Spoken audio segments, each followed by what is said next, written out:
Hello, ladies and gentlemen, and welcome to our Halloween-themed episode of the Oddities D&D. So glad to see all of you tonight. Let's get this party started by introducing the players for tonight, starting over in this corner. Xander. I'm not bad. I'm just drawn that way. I'm Zanzan, and I play West Bard. Oh, your mic totally nerfed you there. Yeah, okay, I'm not the Yeah. only one. Up from there, we have Fred. I don't know if I'm in the right place, but I'm here to hunt ghosts. Anyway, I'm Fred. Hi. I guess I play an owl. All right, across from Fred, we have Ari. There once was a man named Gold Roger who was king of the pirates. He had fame, power, and wealth beyond your wildest dreams. Before they hung him from the gallows, these were the final words he said. My fortune is yours for the taking, but you'll have to find it first. I left everything in I own in one piece. Ever since, pirates from all over the world set sail for the Grand Line, searching for one piece, the treasure that would make their dreams come true. I'm Ari. I play Asta the Divination Wizard, and I am dying over this hat falling off. Yay. I was expecting you to go like, hello, my baby. Hello, my darling. Last but not least, we have Chuck. Hi, I'm Chuck Monty. I play your beloved tomato cowboy, Wyatt. And all I gotta say is, gonna bang your moms. My mom's dead. Well, that got awkward real Damn. fast. Didn't it? So let me just gee. clean this off here. Okay. All right, perfect. And before anyone suggests it, I am not an Oompa Loompa. That's just my lighting.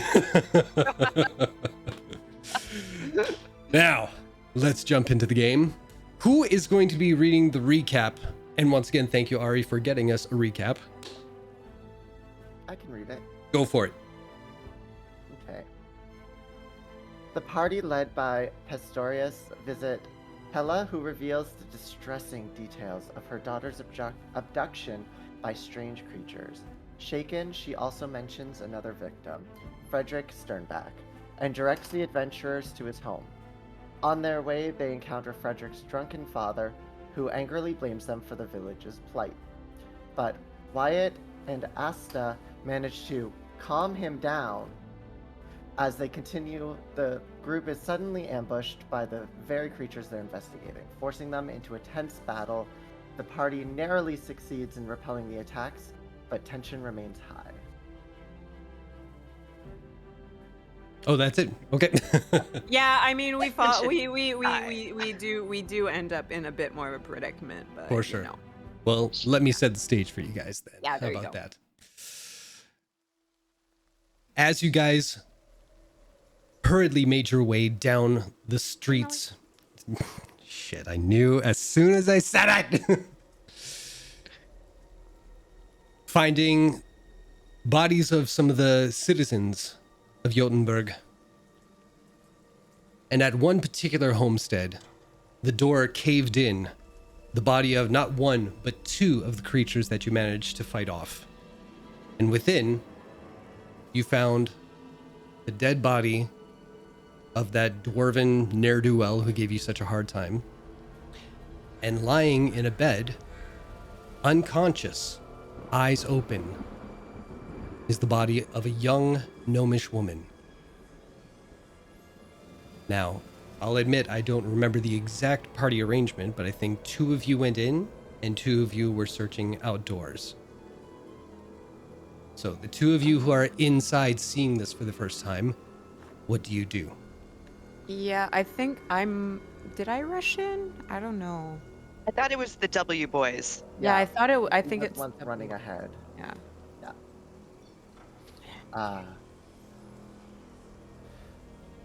Well, I guess this confirms that the victim is always comatose, ill. I'll check for a pulse and to see if they're living. Okay. I'll get you to make a medicine check. Ooh! That's like the that? sound you want to hear. Oh, Can gee. I aid to give advantage? Oh, I gave myself advantage. Duh. Well, I you would know have what? Do a anyway. reroll, and if I'll do a Wesley was going to reroll. give you, yeah. Yeah. Oh, okay. Perfect. Thank you, Wesley. Now I advantage. No, just a D4. What? What? Oh, No. crumbs. Only It's a D4? guidance, isn't it? No, I would be helping the situation. Like, Oh, Jesus, I'm sorry. Yeah. I thought it was guidance. I can't touch my eyebrows. Sorry. I'm not there Yes, to give guidance anyway. we're so. great. I'm confused. It's all good. Okay, 22. You definitely feel a pulse, although it is faint. Can I try to stabilize them? Oh, You I can- don't have a med kit, do I? Is that a thing? Now, when I say faint, maybe I misspoke. It's there. It's not like she's on death's door, but it's a slow heart rate. You can feel Okay. it, but it's just slow. Thank you. Wesley, we still have her, but it is, I think, she's definitely in a coma, and you know, I do the whole thing where I just like gently slap the face but Mhm. not jostle too much. I don't think she's waking up anytime soon, wow, but we haven't lost her. that is good. Though, we might be able to use this. Because whomever is behind this couldn't have always had these creatures to collect. And since all 4 of them are dead, we may have ourselves some bait. Oh. Yeah. Yeah, we do. Asta? So just a quick question. Because when we peeked inside, there was no sign of like any creatures Inside this particular Yeah. house? inside. They're both Yeah. dead. Yes, there were. There was Okay, one there was just one outside the dead. doorway, Okay. um, Yeah. and then one inside, and where the dwarven fellow was leaned up against the bed, hand still on the hand axe that's buried in the second creature. Okay, so like none of them were like alive. No. It's pretty, or okay, cool. And we can see their bodies. Cool. Yes. Just making sure that these 2 people are not actually the creatures we're looking for first. Good looking out. Good looking out. Okay. So I'll just kind of like poke my head in very warily and go like, I don't know where things looking. Grim. But we got one potentially alive. Good. Potentially good. If you and Neff want to come join us in here out of the rain. Is it Neff is- safe? Because Vesper followed these things into here. Well, there were only 2, and there's 2 corpses. Whew, okay. Neff just hears that Oh, 3 everything's good from outside and then walks in like, oh, everything's good, and then sees the scene and is just completely petrified. Like, what the? She's like, Can I pull up Prince Humperdinck and see if I can't use blood spatter and how things are knocked over to figure out how these creatures died? Like, was there a fight? I believe there's an axe in one of them. If I remember correctly. To that point, I just want to mention, like, Chuck and I are of the same age, but sometimes your references are just like, what the fuck is a Prince Humperdinck? Princess Bride? Yeah. Oh, okay. He maps out the whole fight. Right. Between Wesley, as it were. As the kids say, it's been a while. So, all right. And so you wanted to do that whole kind of thing. I will get you to make me an investigation check, please. Oh, not a survival. Okay. I'm gonna. This is lightly more like touch your recreating a shoulder. scene. You're doing detective work. For sure. No, I get that.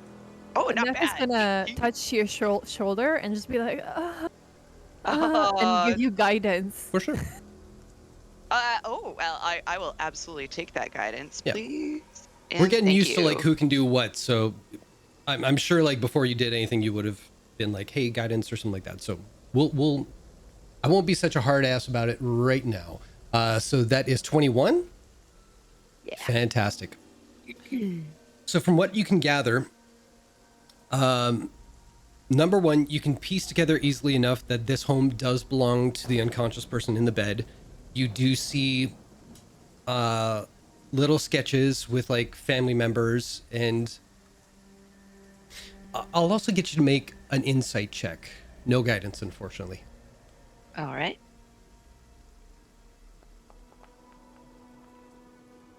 $16. 16, that's really good.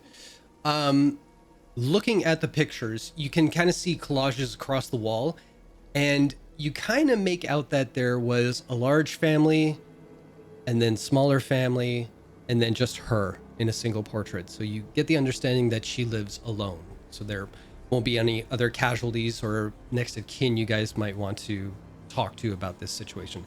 But as for the gruesome scene itself, you do piece together that at some point, the dwarven fellow, I'm sorry, names are escaping me right now. Sternbaker. Sternback. We didn't have a first name for him, so Sternback Senior, I guess. Okay, thank you. So senior must have kind of followed the sounds of all the people screaming and everything, and he somehow came in contact with the first creature outside the door as it broke in.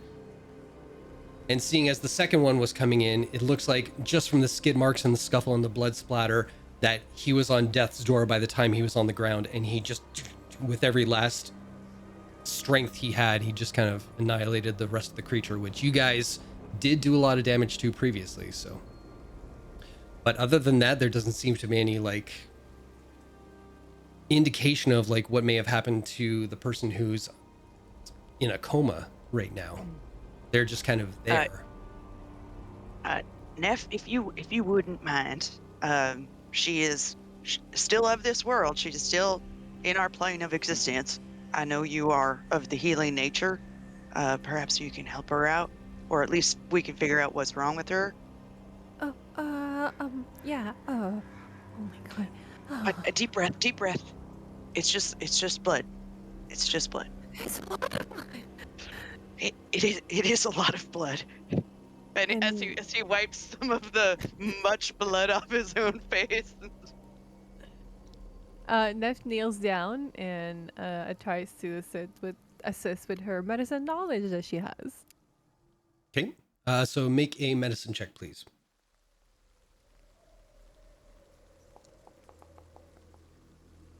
Ooh. It'll be 24. Now, since we were fair with Chuck, did you want to guide yourself? No. Oh, okay, good. Look at you. So 24. You're trying to suss out exactly what may have caused her condition. You don't see any wounds on her. You don't see any bruising. Looking at the pupils and everything, you know, getting a little bit of candlelight close to it, away, doing that whole thing to see if they dilate. They do. So she's technically there, but the reason to her unresponsiveness is kind of beyond like your capabilities. You're a cleric, but you're not necessarily a doctor, so to speak. Can I cast Detect Magic? Yeah, for sure. Wesley, If did you? may, Asta, I do believe, since I believe you have the sending stone. Oh, yes, we should report to Mizara. Good idea. Meanwhile, I'm gonna batten down the hatches, like close the door, make sure the windows are shuttered. Okay. Well, the door give is us destroyed, a sense of but safety. yeah. Maybe move something in front of it. So I'll take out the sending stone. Mm-hmm. And let me recheck how this thing works. For sure. Wesley will position by a window just to keep an eye out on the street. Sounds good. So you were doing detect magic. I don't want to skip over that. You release the spell, and everything within the room is just dull. Usually it pops up if there's something magical, like it has almost an aura emanating off of it, but nothing in the room seems to have any sort of magical presence about it. The creatures that are dead at your feet, they don't have any magical essence. The girl, nothing about her is like, you can't detect any spell or any kind of arcane figments that would be contributing to like her state of mind right now. This makes no sense. What makes no sense? Why is that magical? She's here, but she's not here. And then I relay the information to the others. It makes no sense. Why is there so much blood? Well, as you can see, that dwarf fella who's yelling at us, he came in, and there was a bit of a scuffle, and there was blades thrown, hands thrown, skin was lacerated, thus the blood came out everywhere. He just explains, it's scientific. The heart keeps pumping, the blood keeps flowing, spurting out. I mean, you can see it's up on the ceiling here. Neff looks at the ceiling. She just goes, "Oh my god!" And she just leaves the house. He's like holding up a scrap of flesh. He goes, and it's not just blood. Wyatt tucks it in his coat pocket for later. That's some Pocket good bacon. jerky. Yeah, pocket bacon. It makes a return. All right, so Alright. Asta. So, if I use this, we won't be able to report back to Misora until next dawn. So, shall Well, I we're use in the it now, or should we wait a little bit until we have more information? We are in the shit now. We don't know when this thing, or more, if more of these things are coming back. We Yeah. can try to guard this gnome person as long as possible. But Again, we can deduce that. How long has? Because I know the attacks have been happening for a few months, but like, did we have an exact number? or 4. months. Yes. So Well, we did dispatch 2 of them, and the other 2 are here. So chances are there might not be more. We should definitely keep an eye open, but I do believe whoever's been sending the monsters to collect had to have been there to collect the first one. exactly. It's gonna have to show up for this one. I think we have some bait, and it'd be best just to maybe hide and see who shows up. Here? Yeah. Yes, in the we wanna blood make house. sure we want to make sure get the jump. Oh, you cut off a little bit there, Wesley. I think I might have something in my ear. Hold up. I believe we Vesper, need come to on. be here to get the jump on them if they are to show up. All right, well, I suppose it can't hurt to report to Mazara now and then report back once we can.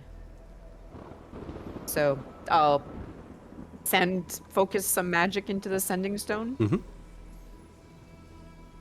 And yeah, because it is a sending spell, and is there a limit on that one, or is that message? I forget. Mhm. Ending is 25 words Yeah, or less. yeah, exactly. That's why I'm like, okay. So we'll have to count. We'll have to count. Okay. I'm ready. Holy shit. Fred's got it. Okay, Yes. so Mizara, Asta reporting, reached the town is hard. Okay. This was always Nagaheim before, so I'm like not used to this.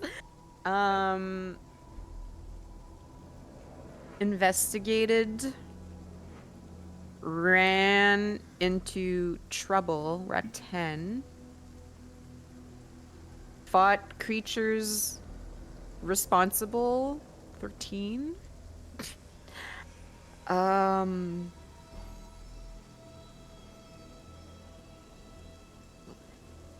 Hiding in ambush to figure out more. Report later. Yeah.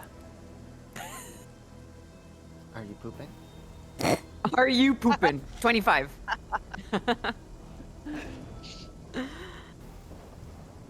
Asta, I don't believe my bowel movements are any concern of yours. However, I need to apologize as I don't feel that I quite explained the tool that you're using right now. You're not limited. We can just talk back and forth. But good on you. At least you know your gear. I know my spells. Sending. I know you 25 do. words. They're called the sending stone. Okay. Well, this one is a bit different from what you may have been used to.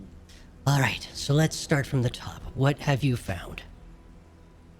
Well, we arrived in the village town. I don't remember how. Württemberg. Yeah, I know it's Jutenborg, but I don't know if it's like a big town or village or whatever, or city. We collected samples as you requested and interrogated some townsfolk. Met the town master, a furball named Pastorius. Yes, I'm familiar with him. All right. Questioned him, and then we found a potential lead, woman named Hella, whose daughter was abducted, and fortunately she couldn't tell us a lot about the situation. She did sound and look very shaken up.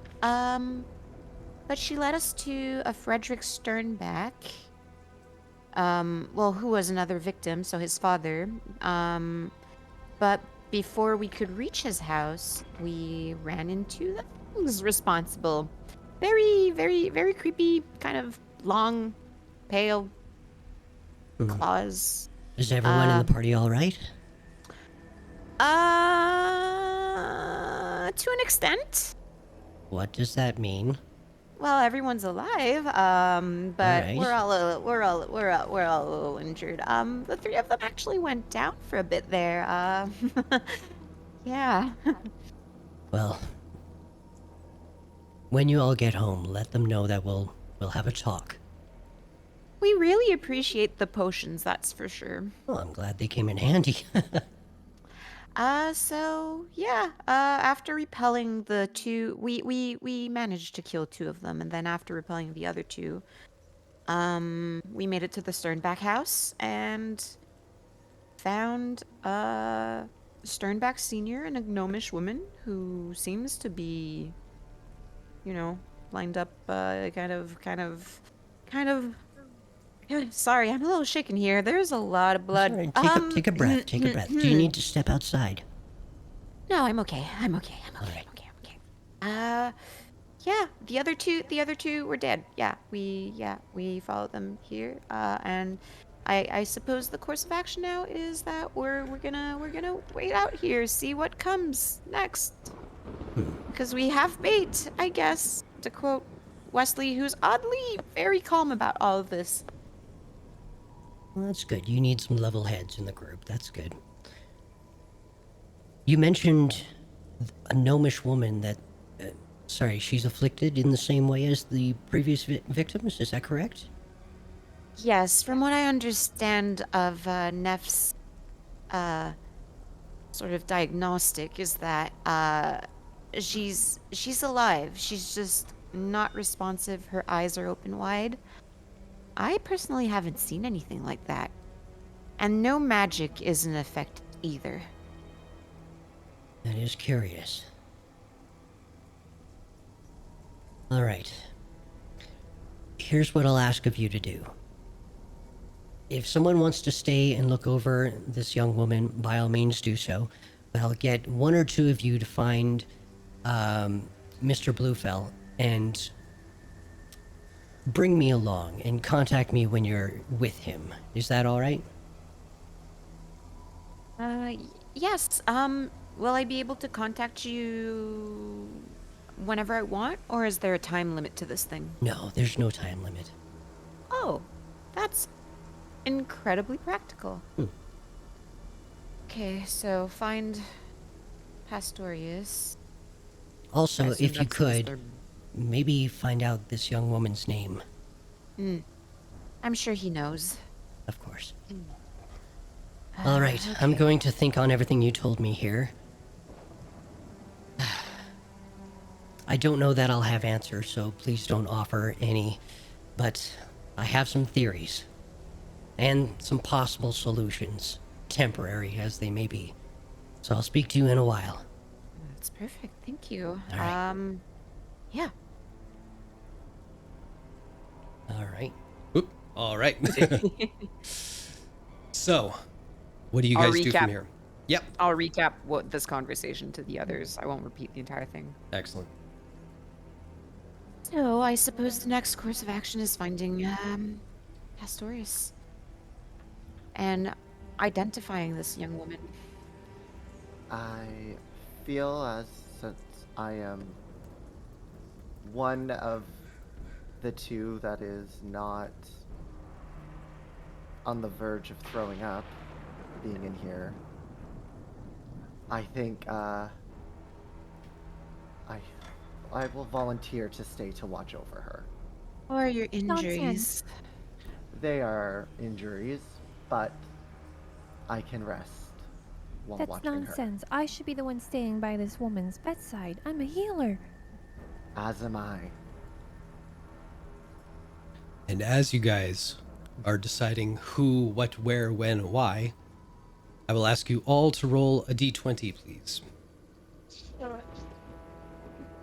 Is it a spooky D20? Mhm.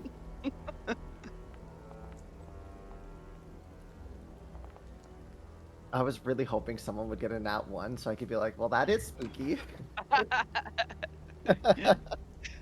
Asta got 7. It's pretty spooky.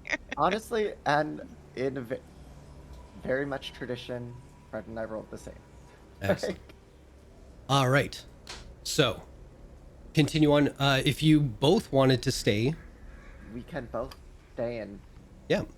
like, both of us have experience in medicine. and, Anything you just- can do, I can do better. Sorry. well, I am a jack of all trades. So, Might I suggest that one of you accompanies the party out to find Pastorius? That way, if we run into trouble, we have a healer Yes. with us. to be I- fair, with healing like that, I am tapped out of magic. I mean, I'm a healer in terms of medicine. Not, I don't have a healing magic, so Could I possibly come up with some sort of organization here? I vote that we put the gnome as far away from the open door as possible. That way, if someone comes looking for him, they have to go through the house. We have someone by the door waiting in shadows, and then another person waiting in shadows. This gnome, she's not going to perish from what I gather immediately. It seems like whoever's gathering these people after afflicting them wants them alive for whatever nefarious purposes they may have upon them. Skin that cloak. could explain her current affliction. Yes. Well, I'll go find Mr. Pastorius. Whoever wants to come Wyatt. with me. Wyatt, you would. I would love to. Thank you. All right. So, Neff and Wesley stay behind, and I'll say that you guys do kind of push That the was gonna bedside and be- everything and just kind of move her to a safe corner. Wesley will hide in a corner Okay. after, just to have a visual on the door, but to be just not seen immediately. For sure. If anything does occur, I'll say we'll do a stealth roll, and then that could give you Whatever. advantage or whatever. Just so you know, though. For sure. Neff, you're hanging out as well? Yeah, but Neff is gonna be really by her bedside and constantly checking vitals, praying. Excellent. I love it. All right. So, Mr. Wyatt and Asta, you head outdoors back to the city streets or the town streets, and you start to see a few heads pop around corners, a few eyes in windows and half-closed doors. Seems like everybody scattered as soon as the creatures were heading their way. You kind of figure, I'll get you to make a history check, a quick history check, both of you. Okay. Oh, I miss my good history, but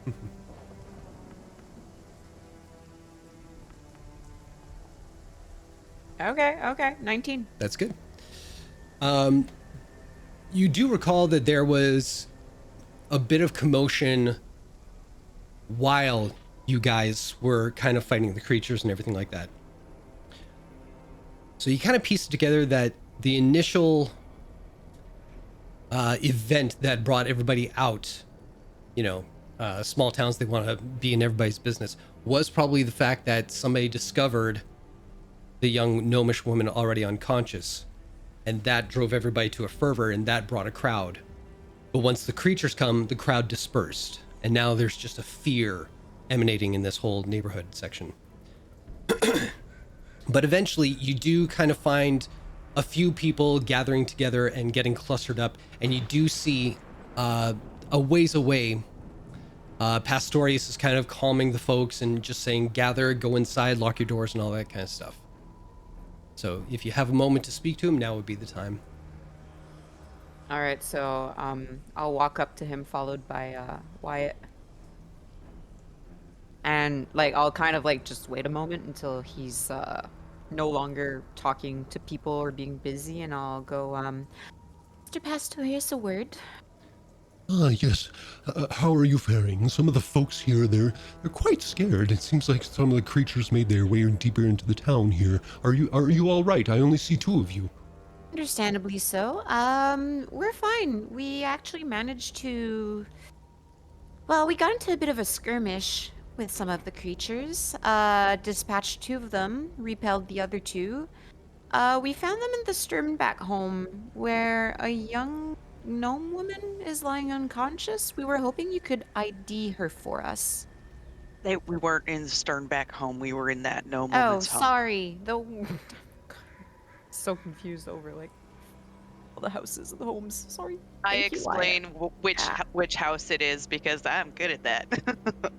I mean, I'm supposed to know this. I have keen mind. Ari Reality, herself is we'll stupid, get it so- organized. It's all good. Yeah. Oh my. Would you mind taking me to the homestead? I could probably suss out who it is exactly. Of course, and I should probably contact our benefactor again now that we found you. Oh, fair enough. Can we walk and talk? Is that possible? Yes. All Yes, right. yes. Thank you. We'll take you to the home, So you guys or head at back. least buy it. Yes.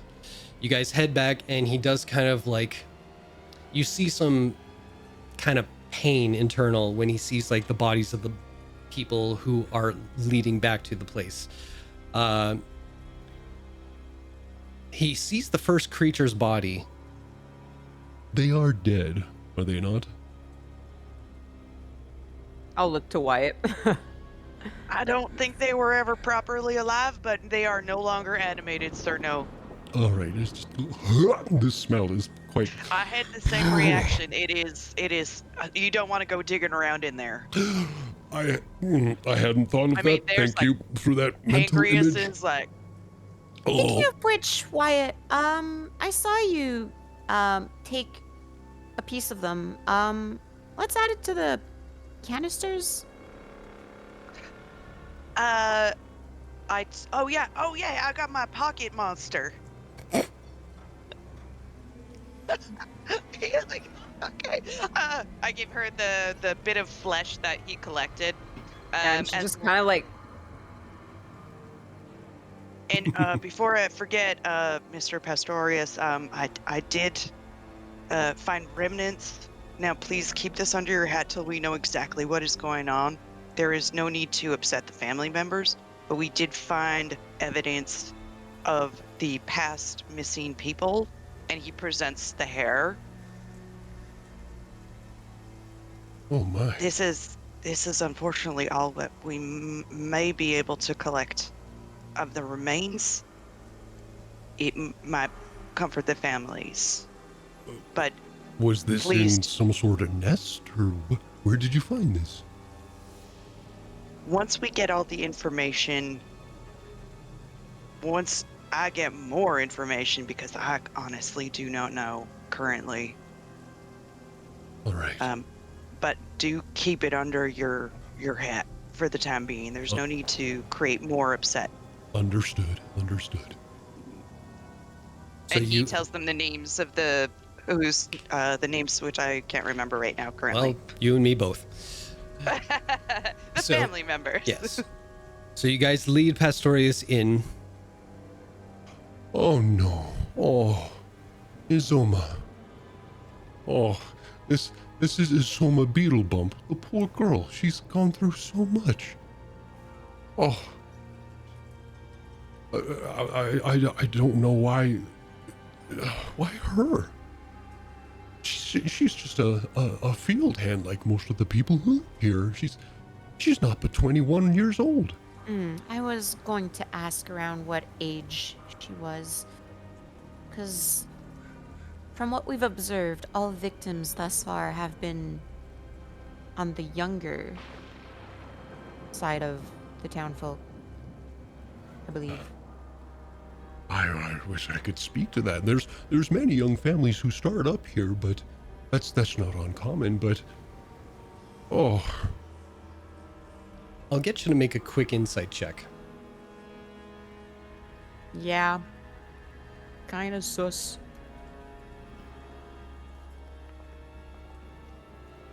Mm, 15. 15. That's great. You get the sense that even as you walked towards this homestead, the expressions and the anguish that he felt seeing the bodies in the streets, even seeing Senior on the ground there, and then realizing Izoma is the latest victim, he takes it to heart. Like, he really does look at this community as like an extended family. So every little bit that affects someone negatively in the community, he feels it just as much. Okay. Mr. Pastorius, you mentioned that Zoma Beetlebump had some troubles. Can you elaborate for me? yeah. Well, when she came here originally, she came with a family, a mother, father, and they took ill. Nothing like this sort by any means. It was just common pneumonia, and they just wouldn't get better, unfortunately. But she was still a pillar of the community, helped out as much as she could, and we helped her in return. And for a girl who suffered so much loss, for her to fall victim to this, that's cruel. It is indeed quite tragic. To expand on that, you said pneumonia. You didn't have access to any of the magical healing at the time? Well, there are certain ailments that magic can heal, and certain ones that still perplex even the best of arcana. But, Of course. And the other 3 victims, did they have troubles in their lives as well? not that I can recall. I mean, unfortunately, Senior down here, he wasn't the most pleasant of fathers growing up, but he provided as best he could in ways that he knew how. But his son was lovely, upright gentleman. All right, No, so I there's can't no think of- correlation No, there. Okay. I can I speak. apologize for these questions. No, I understand you need to do what you need to do to figure this out, but I don't say this as it's a point of pride, but I'm not embellishing. Where people in this community, it really is a community. People are kind to each other. They want to be helpful. There's no streaks of vengeance. We share most of everything that we produce and earn. He seems pretty darn genuine, I gather. You don't even need an insight roll. He is the genuine article. Asked his roll told us kind of that, so I'm just confirming. I'm gonna take the sending stone back out and go, Mizora, we found Pastorius. He's ID'd the, gnomish woman. Her name is Isoma Bumblebum? Beetle bump. Beetlebump. That's what I wrote down. I just can't read my own notes. Bump. Yeah. All right. Well, here's what I would like you to do. Are you indoors? Yes. Wonderful. I'll get you, once we've stopped conversing, use the stone and draw a circle around your feet on the floor, and then step out of it, please. All right. And I'm going to do as much elegance and grace I can muster after all of my crippling injuries from last session. Oh, All right. Yeah, precisely. Now, I'll ask you one last thing. Place the stone in the center of the circle, and then use a tiny bit of your Arcana magic, and just will it into the circle's perimeter. Easy enough. And I will do just so. So a little flash of sparkly purple smoke will kind of trail over to the stone and be absorbed by it in a way. You bet. So as Asta casts Jazz Hands, you all watch as the spell's essence releases into the drawn circle on the floor.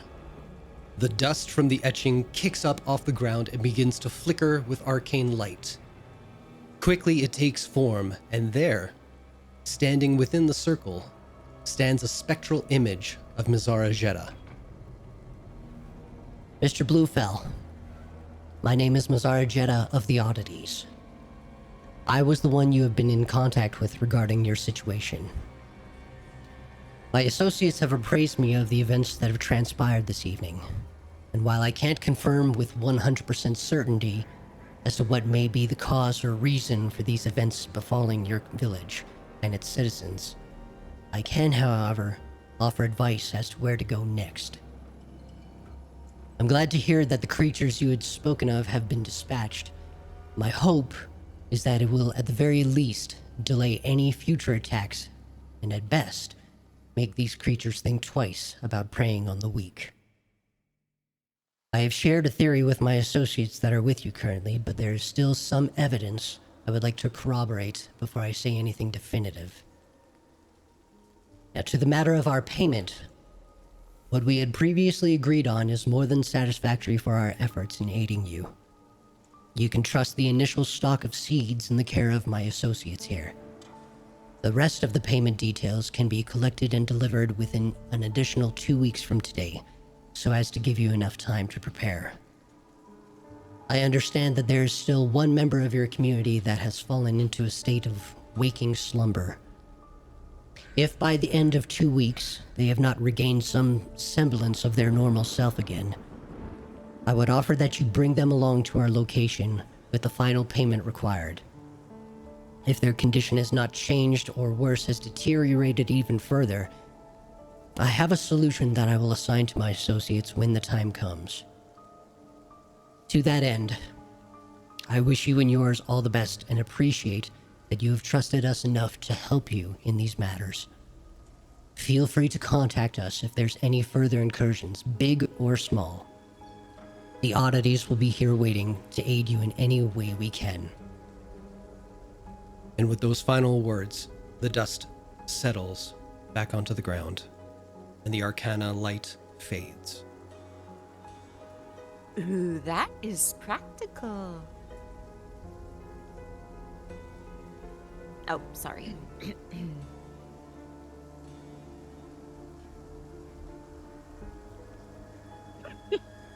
What now? Well, she was addressing Pastorius, so Mhm.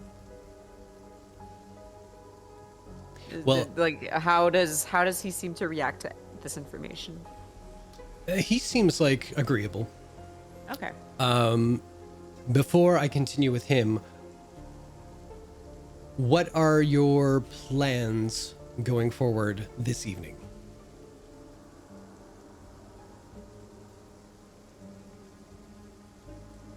Might I Anybody? Not all at once. Hey. Might I suggest we gather more samples? Do we not think anybody's coming for this gnome tonight?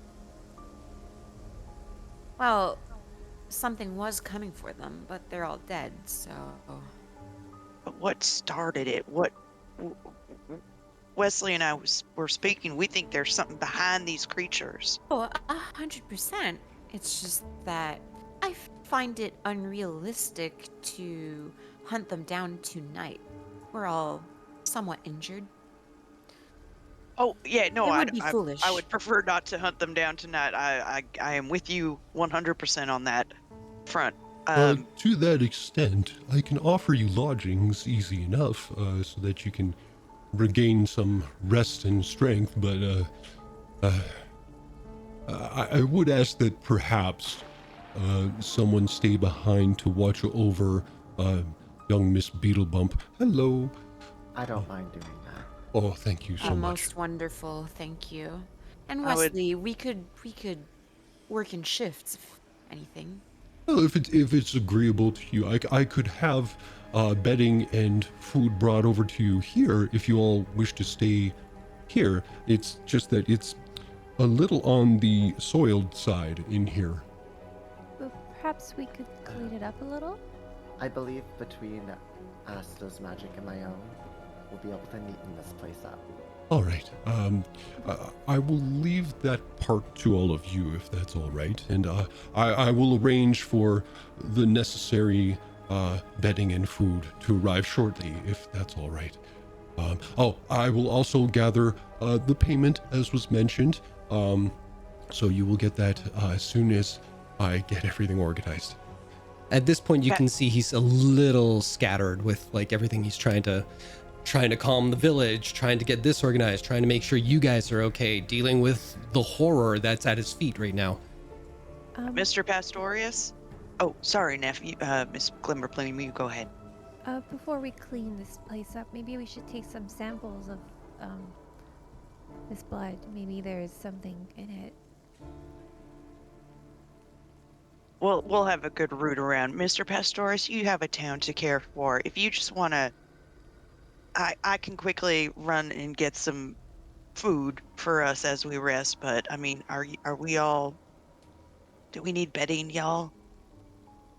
I can just stoop up against a corner. I would be most agreeable to bedding. Bedding it shall be then. All right, you go ahead, Mr. Pastorius. We will take care of everything else, and we will see you in the AM. All right. I should be here in an hour or so with everything. Please take your time. All right. Buddy Thank up. you. Yes. And he nervously leaves the humble home of young Beetlebump. Wesley is immediately going to go to the broken door and just start casting mending Okay. to slowly repair the door. Yeah, Easy I'll enough. Yep. I'll also use some magic to tidy up the place a little bit, make it a little more sanitary. Mm-hmm. But we've taken some samples before. Yes. Write down blood samples. Yeah, we got a piece of monster meat and some blood samples. I hope it was monster meat. That's some good eats. Neff is feeling useless, but you see her standing in the middle of the room, her white feather just covered in blood. Because she was kneeling, so it's just kind of... Yeah, Asta will wave a hand in her direction when she notices like Neff just kind of standing there, like, and clean her up. Fair enough. Oh, thank you, that's very nice. I didn't like the feeling on my feathers.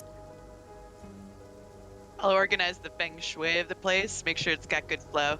But actually, to that point, maybe Wyatt's sort of used to tracking and hunting, but he's not used to being hunted. And he's sort of trying to draw on his experience. It's like, all right, if they come through this window, we want them to get around something that might get us a few more seconds of action before it gets to us.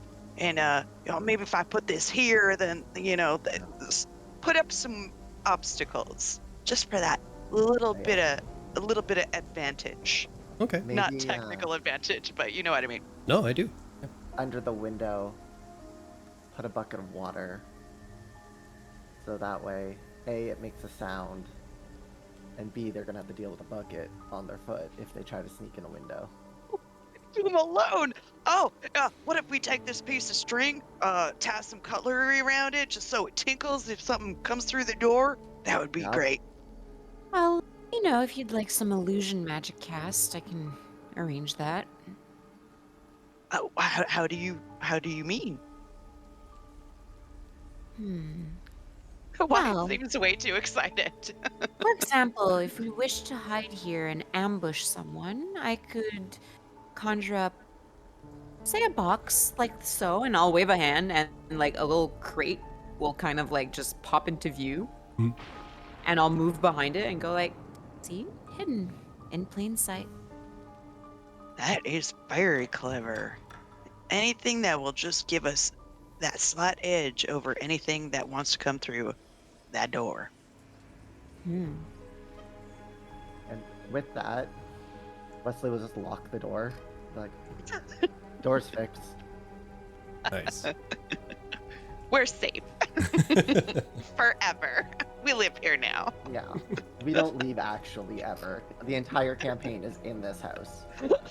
Oh, it's a bottle episode. Worse, the house shit. is a mimic. Rah! And roll new characters. And that's my game. All right. So eventually, by the time you guys are getting everything organized and set up for your little Home Alone mousetrap thing, Pastorius does come back and he does give you some bedding, some comfy pillows.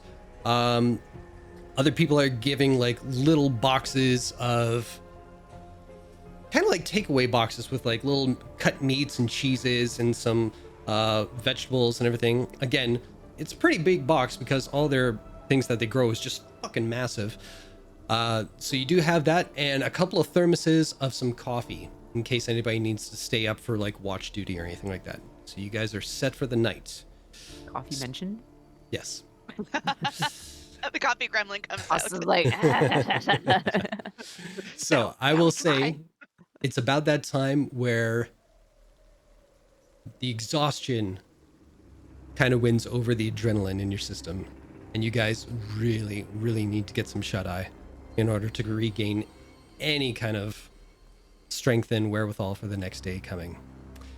But there is the threat that there is possibly some other creatures or someone pulling the strings who might make another attempt. So, who's going to be doing watch for this evening?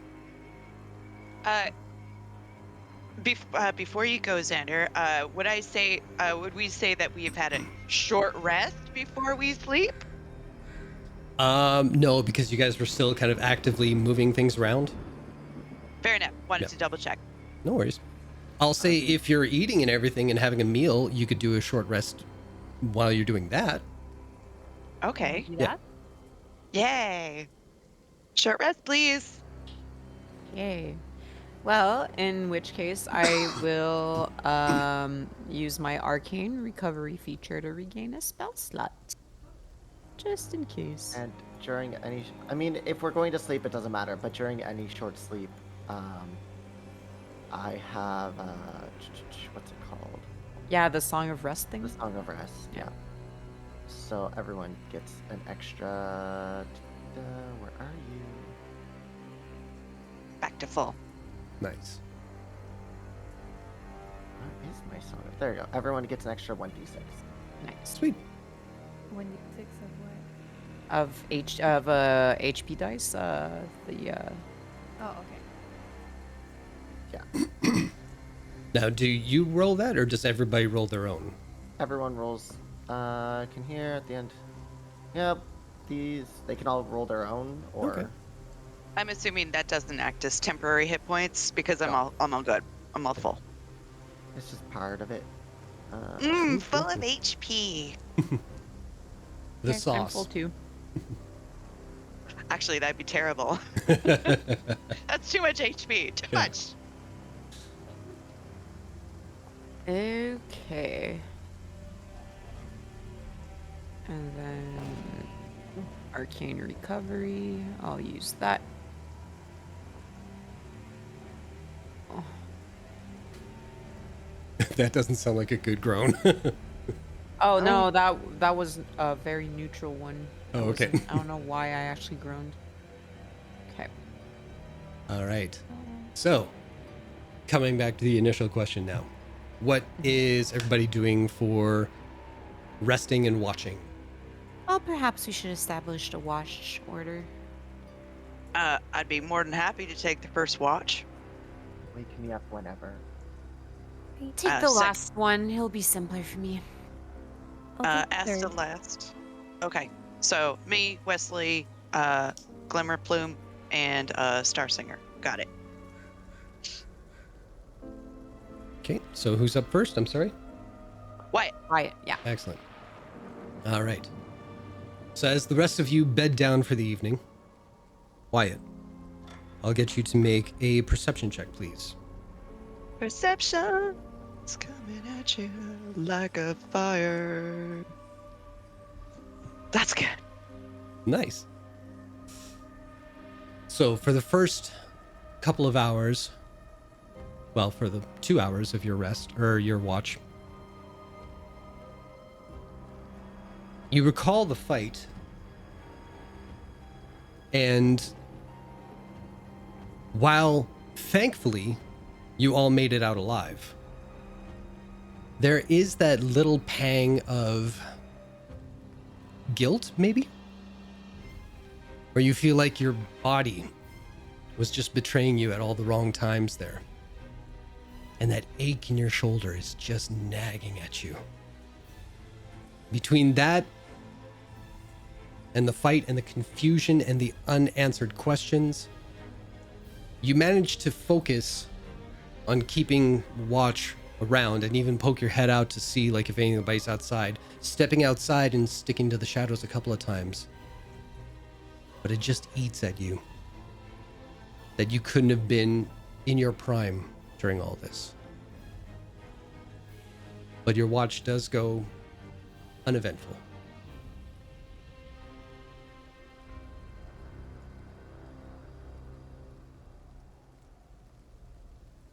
What would you like to do? Oh,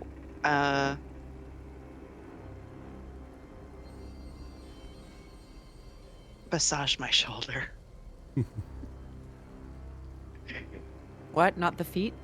Give a little. Oh no, this is the shoulder time. This is shoulder time. Maybe work on that elbow a little. Fair enough. Who is next for watch? I believe it is me. Go for it. I'll get you with a perception check, please.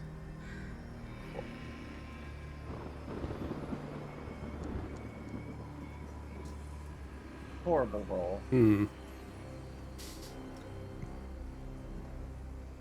So, as you're kind of doing something similar to Wyatt, unknown to you, you do reflect over the battle. And you do think of some of the heroic stories that Cult told you over the years. And you wonder if, when he first set out, did he ever fall? And when he fell, Did he ever get back up? And did he question if he was doing the right thing? So most of your attempts to watch out for your friends is consumed a little bit by trying to measure yourself up to the legend of Cult. And so you seem a bit distracted during your watch. But thankfully, it goes without issue.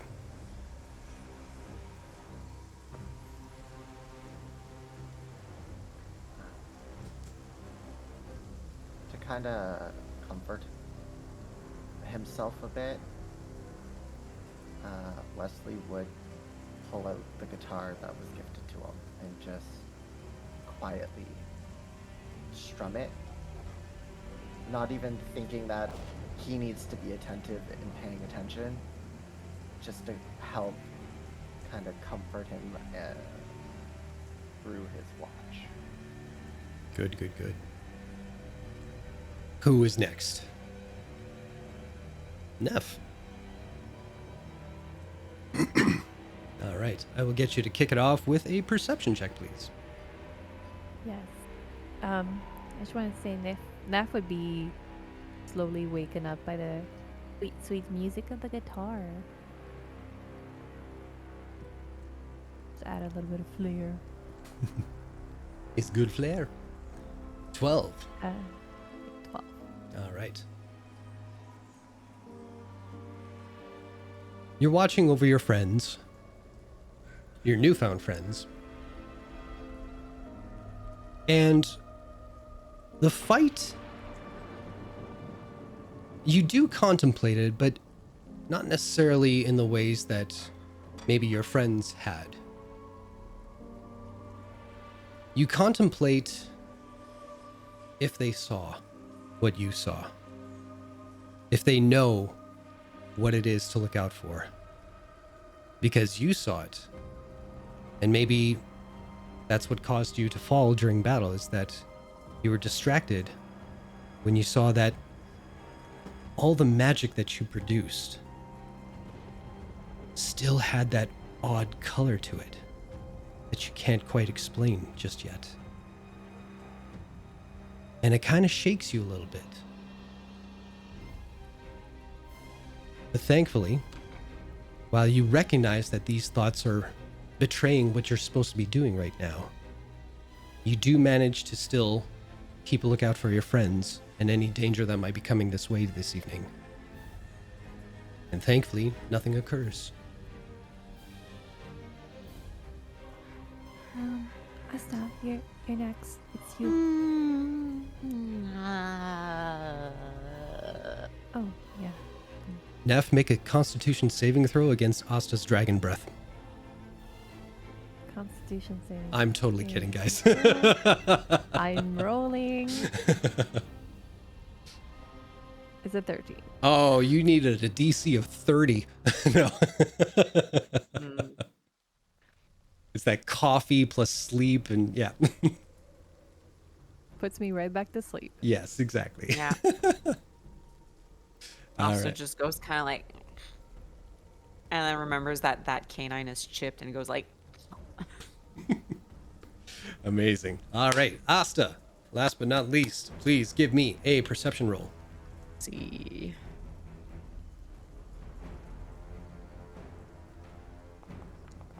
Dun, dun, dun, dun, dun, dun. That's an 8. That is an Dun, 8. dun, dun, dun, dun. So you set yourself up. And for the first little bit, you are attentive. But then, just your brain fucking with you about all the things that you wanted to do. And it's like the fates had a roll of the dice and they just betrayed you at every turn. I'm not trying to make a joke. I'm sorry.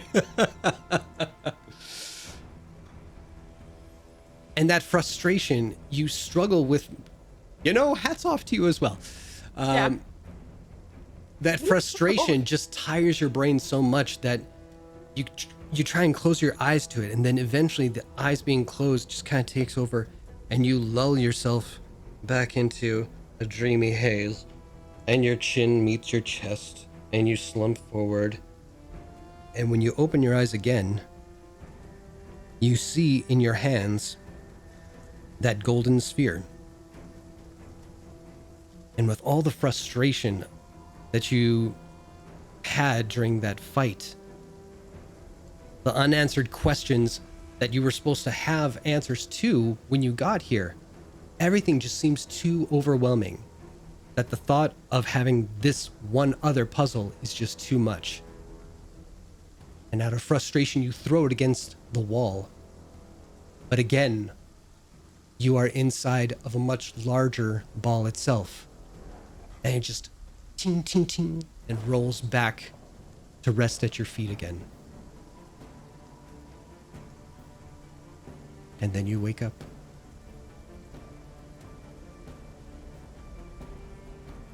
So, the new day has dawned for everybody.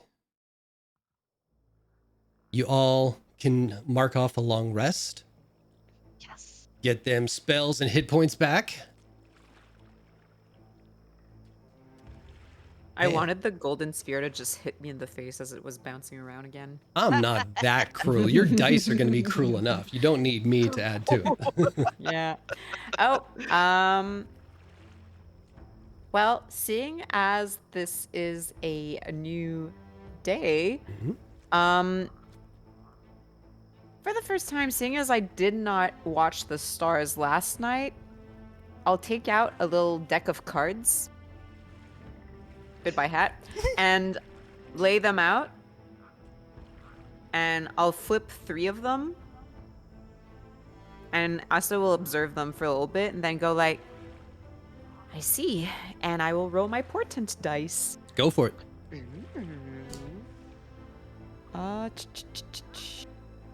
Let me take that long rest and then portent dice. Features.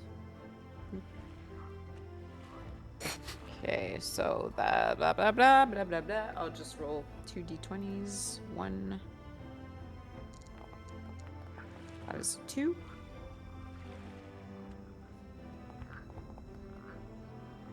And another 2. Wow. I portend that you will have bad rolls.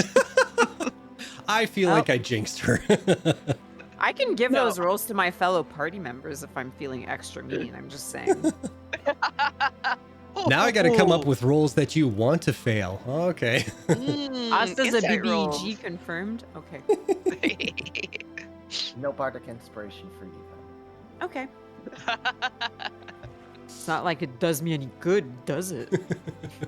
No, your rolls are shit enough as is. Exactly. Exactly. See, you're smart when you want to. Learn it back. Neff just approaches us. I was just like, oh, what are those? Pointing at the Ooh, cards. Parlor cards. Oh. I use them sometimes in my divinations. They kind of augur things to come in a way. What does it do? They're fascinating. Well, if you want to flip through them, you can. Will it do something? No, unless you know how to read them. Oh, will it tell you something about me? Maybe, potentially. Okay. Neff will pull one card. Be like, what about this one?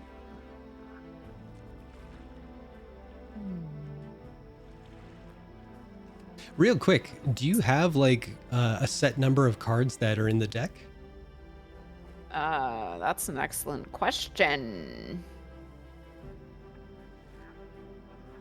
We can roll a dice, and then tarot cards have specific numbers associated. I call them with it. Tarla cards because I've been talking about Neopets all fucking day.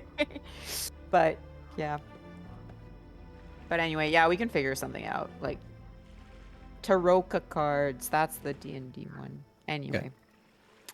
Just if you had it on hand, we could roll something in that would determine her card. That's all. I do have, yeah, I do have them. Like, I do have a website that lists all of the things, but like, I was not prepped for No this worries. specific things. So How many are there typically in a deck? I think it's 54 Oh shit. Okay. for the Say we get Taroka, but interrupted and then you yeah. don't have time to read. I'll just kind of like look at the card I got, give her a glance up and down, and says like, Says that you may be hiding something. Then again, everyone does, so I wouldn't worry too True. much about it. Interesting. I like these cards. They're pretty. Well, maybe we can get you your own deck at some point. So you can stop touching mine. The same thing. You hear you hear in the corner something sounding like raw celery being broken in half, and it's just Wyatt getting up. Nope. Seems like Wyatt is up. Oh, big big cowboy stretch. I thought for a moment the monsters were back. I was gonna say that you can hear those bones miles away. Oh, well, when you've put so many miles on them, they tend to wear down a smidge. Remind me, how old are you again? 46? Oh. But he's a weathered medieval 46. 46 isn't weathered. He doesn't look as beautiful and young and smooth as Mr. Clean. Keep talking. No. Time has been kind on you. She's lying, right? There was Make an no insight check. grain The- of fucking truth in that. It's a very low DC lie. Yeah, well, I got a 15. There you go. There's your answer. She is lying, but she's trying to be kind. I appreciate that, Miss Glimmerplume. Very much so. I gotta go take care of some business out by the back, if you understand my meaning. You don't need to announce it. Goodbye. Never comes back. Who's my new character? Just sad, cry in the back, like, I'm old. Come on, go already. Bully by teenagers. My prostate is the size of a tennis ball. All right. You're the medicine expert. I don't have one. I'm a bird. And a female. Oh, you have a cloaca. That's right.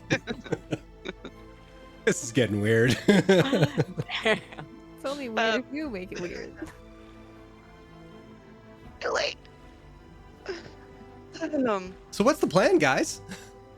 I'm taking a whiz. So I guess we have to go back? Is that... Did I misunderstand? We're done here? I Well, believe- pretty much. There's nothing else Well- for us to do right now. I mean, we could always contact good old what's her toes. Ms. Zora. Ms. I'm not Zora. there. Yeah, we could always contact her and double check. I will offer to you guys, like, the finality of what she said to Pastorius was kind of like leaning towards, like, you guys are done for now. yeah, and we can come back in 2 weeks if stuff happens. Well, to that point, Right, actually, they're understand, going to be yeah. coming to you guys. Yeah, in Yeah. 2 weeks. Yeah. Okay, there you go. Before you guys leave, if you have I'd your like to checklist, make sure we have all of Mhm. our samples before we leave. Yeah. So the checklist was in Foundry, I believe. Yeah, if you go to journal. Yeah. Yeah. So let's list them off real quick.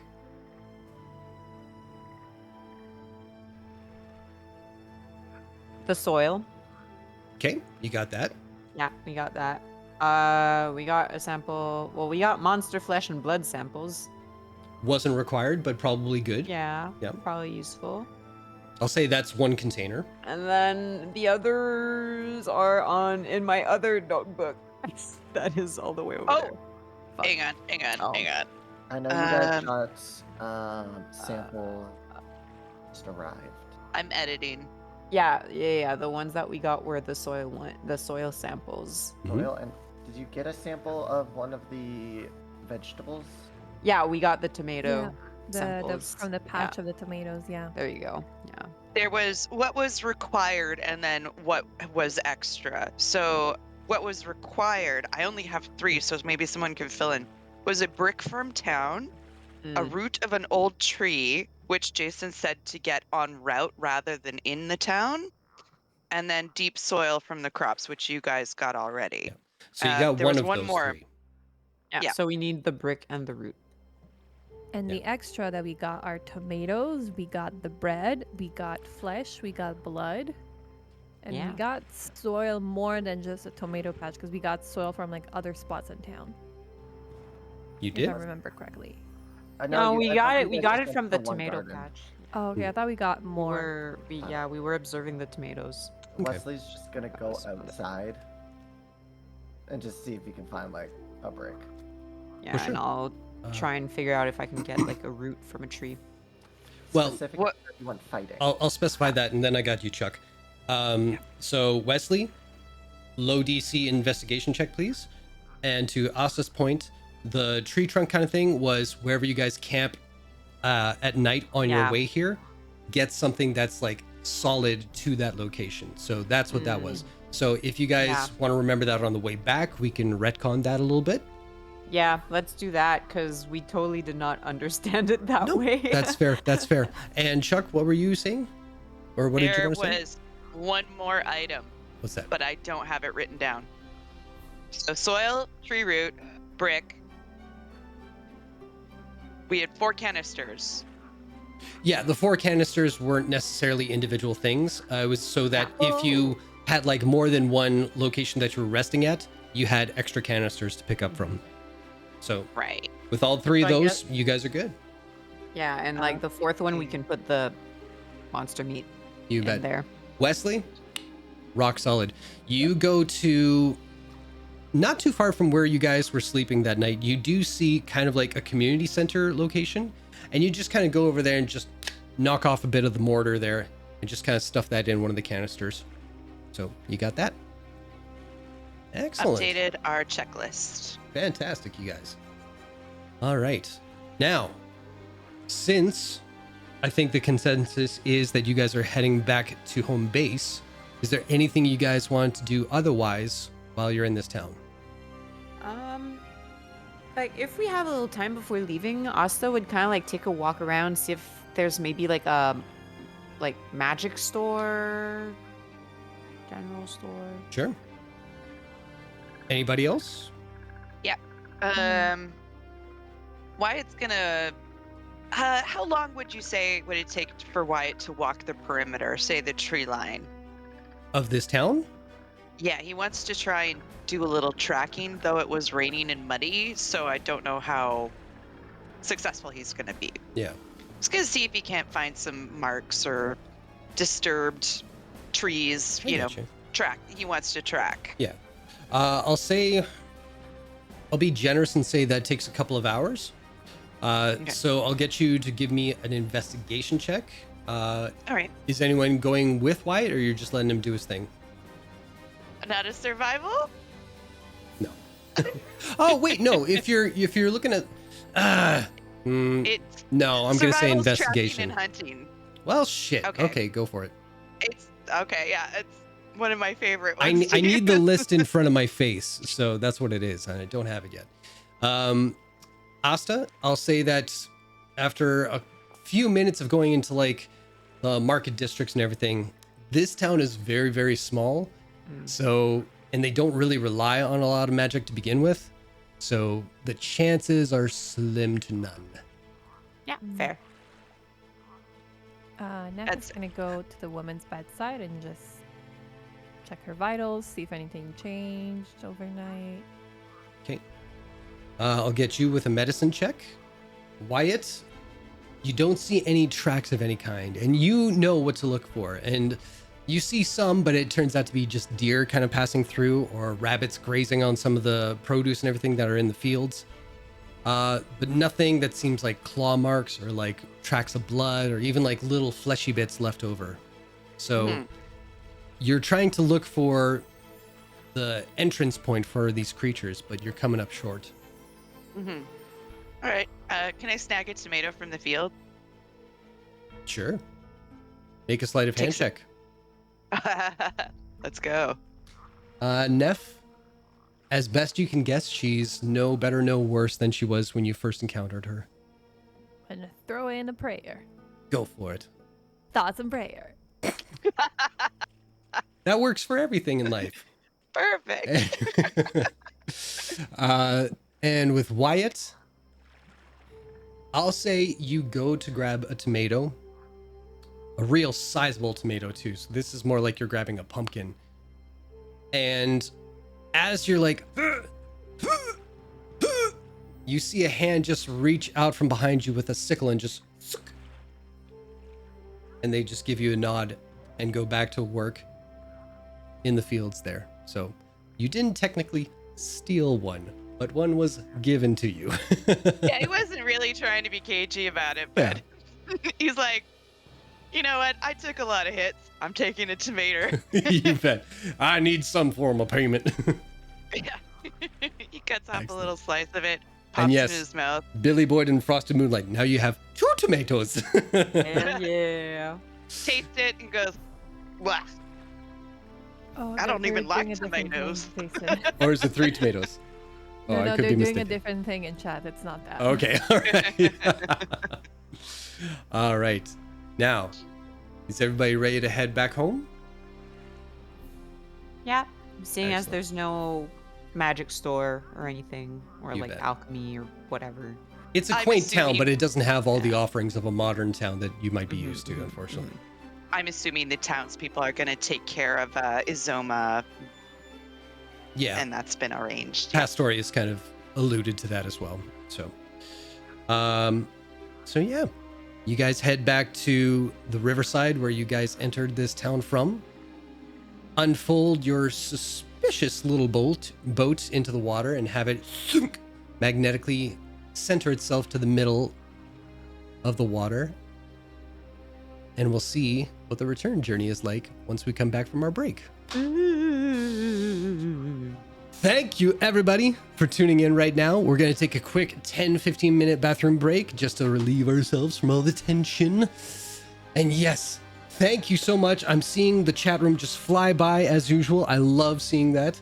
Hopefully everybody's having a good time. Hope you enjoy the costumes that everybody came up with tonight. I am having a hard time keeping my smile at bay every time I'm trying to do something serious because I look up and I'm looking at Monkey, or I'm looking at Daphne, or I'm looking at Marty McFly, and it's just then I just stare at Jessica Rabbit's tits, and then it's all out the window at that point.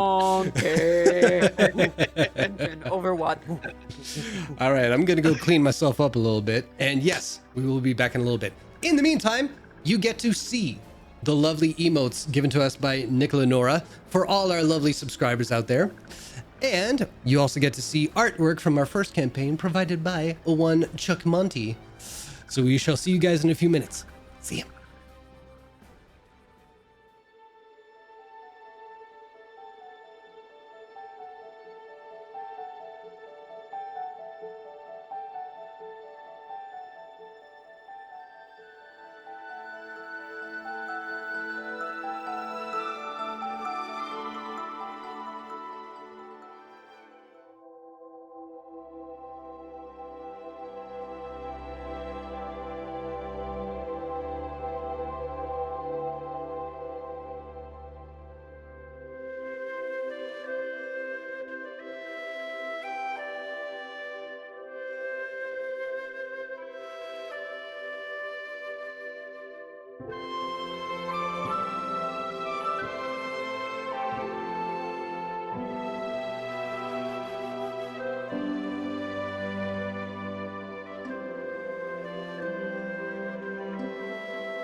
Welcome back, ladies and gentlemen.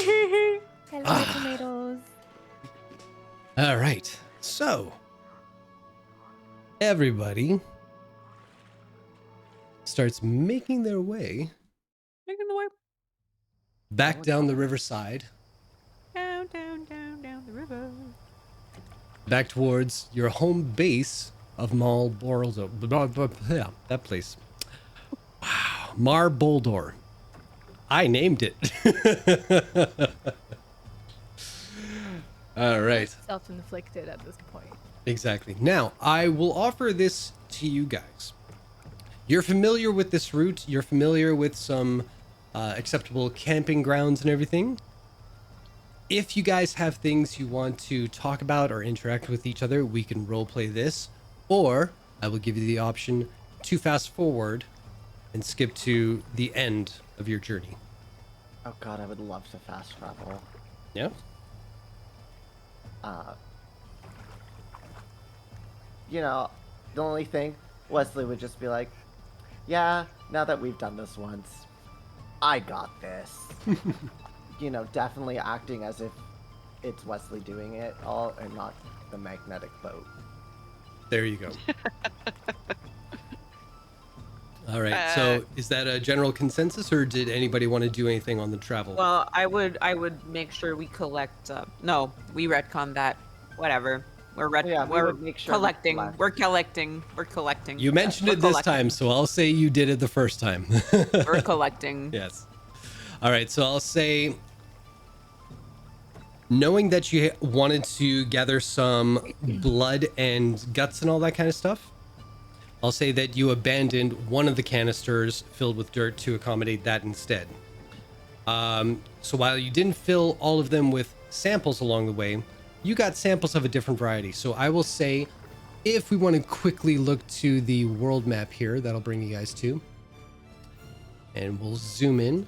I'll say that you guys have a sample from this area near the Gem Basin. So where you guys kind of rested for the crossroads, you figured, well, there was a stay up near the woods near Mar Boldor, but you guys are right there, and you could just leave there and get a sample from there any old afternoon. So this one is a bit further out, so you made sure to collect that one. Is that fair? Excellent, excellent. All right, so jumping back here. Again, it takes a couple of nights to journey back to your original location, your home base. And rests go fairly well. Some of you sleep on the job, but thankfully you aren't eaten by a mysterious owl bear in the night.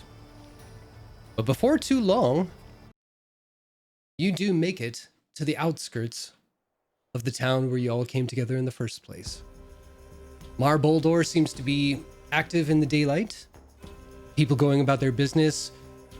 Some of the taverns have opened up patios that everybody's enjoying their meals and drinks outdoors, basking in the sunshine. And before you head back to Timeless Trinkets, is there anything anybody wanted to do? I would like to return the boat. And I believe a certain Wyatt has an order to fill for his future husband. Oh, Wyatt, didn't you promise that man tomatoes? Yeah, and the bread, which we do have nestled gently in our bag of holding. If you would be so. After the trip, I finally finished that tomato. There you go. Still not a fan. I ate the whole thing. Still not a fan. Yeah, I thought I'll say this. You recognize that it is a very good tomato, but you are just overall not a tomato person. Not a tomato person. Yeah. Sorry, that guys. was disgusting. All right. So it's just something about the wet, fleshy nature of the beast. Well, no, feels like I a eat heart. fish, so Now, I'm used to hearts wet are- flesh. Hearts are tough. This is like a loose wet. It depends on the kinds of tomato. Like heirloom tomato, like have a different texture too. Have you ever had one? Not, I was not aware there was more than one kind of tomato. To be fair, There's varieties of tomatoes. I'm used to fish, so don't look at me. Maybe we can get you to market. You know. Take me on a tomato tour, as it were. So with all this said, as much as you guys Liver. are enjoying your tomato conversation, we have to grieve for the chat room because this is the end of the tomato adventure here. So salute to all of you following along at home. Jason, you can't tell them what to do. They're gonna count tomatoes whether we like it or not. That's fine. I'm just not acknowledging it anymore. We are going to end up with a tomato fucking emote. Yeah. But yes, So- you do eventually drop off the goods that you promised to procure, as well as the boat. I would Yeah. like to mention that the bread I wrapped in like the leaves, like Malorn style leaves from Lord of the Rings, for those who get the reference. And like, I just kind of like tucked in a tiny little piece of parchment with just like a heart drawn on, and I give that to. I was gonna call you Colt. I give that to Wyatt, and I just kind of go like, He is none the wiser. So, as you guys drop off this package and you head back down the road towards Timeless Trinkets, Asta, make a perception check, please. let's go. Wait, okay, my sheet disappeared. There we go. Perception. 18. Excellent. After a few minutes, you do look back over your shoulder and you see the gentleman in question open the package and he lifts up a little piece of parchment. And with a sly grin, you turn back and join the rest of your party. I kind of just like catch up to Wyatt and go like, think you've got an invite?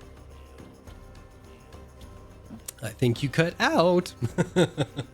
Think you've got an admirer? That stonecutter fella?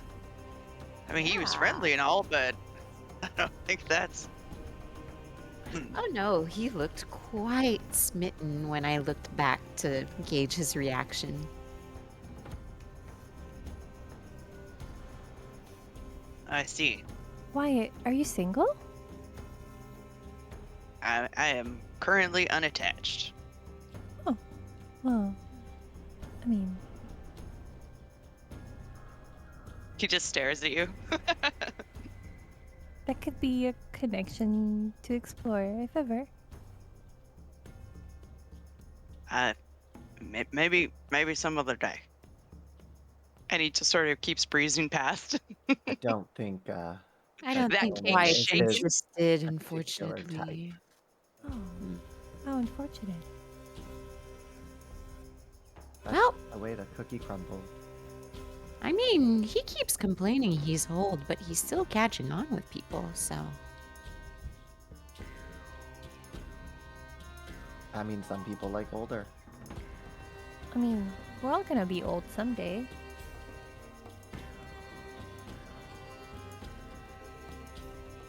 Unless we die first. We'll still be old. Our bones. No, unless we get murdered first. Yeah, but our Oh. bones will still be Oh. old. Only way to Yeah. really preserve it is to kill us now and then completely destroy our bones so there's zero evidence left of us, so there's nothing to age. Sorry, slow down. Could you say that again? Are you okay? Yeah. Grind your bones. It's just an odd thing to think about. I know of some magics that can make happen, such as the high-level spell Disintegrate. Let's see. We do have some ways to preserve our youth. Knowing something that fascinated me with people, creatures with skin, fascination to preserve the, you know? And then- Don't owlins have skin as well? They're just covered in feathers. Yeah, it's covered in feathers, but it doesn't wither. Huh.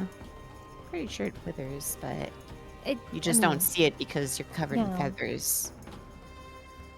It does get a little softer over time, but it's the color of the feathers change a little bit as you're older. Y'all done chewing your cud back there? We gonna get a move on. Oh, calm Yeah, down, old Wyatt. man. What? think- Are you gonna die of old age waiting for us? Wait, are you upset? Are you okay? And then Nev just rushes. All right. Leslie walks extra slow. With a limp. No. Asta does as well, but like, it's mostly just like because she can't really go any faster anyway, so skill issue. So eventually, you guys head back and arrive at the outside of a particular establishment that you've once been in, some for a longer period of time than others. Standing outside Timeless Trinkets, what is everybody doing? I'm gonna instantly move upstairs to the little space that I have acquired for myself. Okay. And just kind of like resituate myself in a way, and yeah, I'll just kind of have like I'll just kind of like dig through my like stash of like real good coffee that I don't bring with me on adventures, Mm-hmm. and like I'll just settle there until like someone calls me or something. Fair enough. Everybody else? Seek out Mazora would be Wyatt's main priority. Nev sees Asta just go up and reading a social cue to like, oh, maybe I'm not welcome there, just stays in the main area, kind of like, okay, I stay here. Find a perch. There is no perch to me. She just stands there. Wesley will be outside, just playing his guitar while he waits. Fair enough. So Wyatt, as you're standing there, eventually you feel a little palm against your back pocket where normally your coin purse would be. What do you do? I feel someone touching my coin purse. Well, the general area, like your buttocks coin purse area. I instantly slap it away. Oh, jeez, that hurts my old bones. Oh, gee. my goodness. Oh. I was trying to Oh. get your attention. I'm sorry I goosed you there, sonny boy. Well, I mean, it was. I guess it's where how high. Never mind. Thank you. I mean, I'm sorry. Oh, it's all right, it's all right. apologize. Slow your roll, as some of the young people say. Oh, I'm going to put some ice on that one. That's a wallop you've got there. Woo! I don't remember us having apologies. this piece here. Look at how lovely the statue is. It's so soft with all the feathers and everything. I've never seen anything quite like it. Oh, we're going to have to put a price super high on this. That's- Oh! My stars and garters have moved! He's moved. Did you see that? Did you see that? It's my coworker, Miss Glimmerplume. Oh, for goodness sake, it's lovely little Neff. Hello, my sweet. How are you? I'm lovely. Do you mind if I take my hand back? Oh, of course, no worries. Such a lovely. Couldn't get such a price. So, are you looking for something in particular? How can I help you all today? Oh, we're here to talk to Mazora. Oh, of course you are. Of course you are. I'll see if I can fetch her. Just wait here for a moment, if you please. The stairs take a bit of time these days. And you see her kind of just slowly up the stairs, winding its way around. Halfway up, she Okay, here we go, old girl. Here we go. and finally gets up there and goes to a room opposite of where Asta seems to have disappeared to, and just knocks on the door and enters.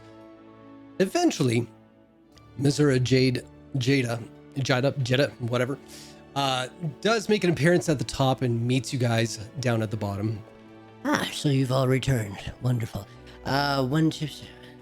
I'm assuming Asta's up in her room. Where's Wesley? Outside. All right.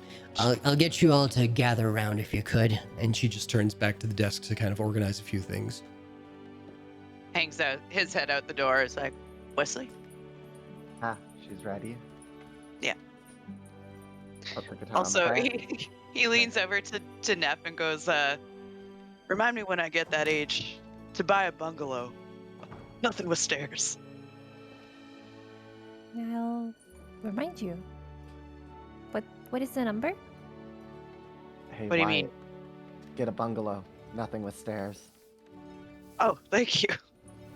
What would I do without you? And he rolls the die. Neff was genuinely asking, like, at what number? What number? It's a gnome who could like 1,000. And So who's would going to get eventually- Asta? Oh, I would say I would eventually join you guys on my own, carrying a tray with like 5 little cups of coffee. Thank you, Asta. That's delicious. And I'm Thank you. I do quite fancy myself as a coffee connoisseur, and this is from my personal stash. Where is it from?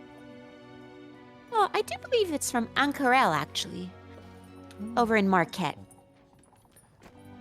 I heard the You're probably coffee gonna there hate is really good. This just tastes like bean water. All coffee tastes like bean water. Excuse you? That is very expensive bean water.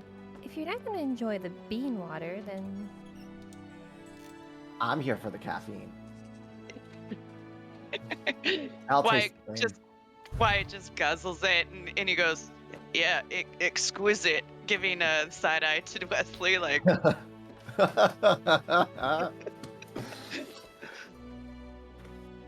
All right, so eventually, Well, then coffee privilege is revoked to the two of you. ah, appreciate the W finer dudes. things. I know what effort it requires to import things like this.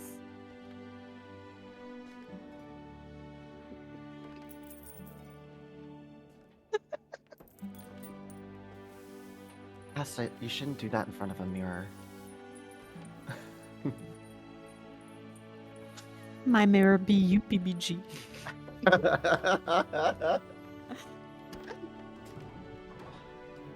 all right.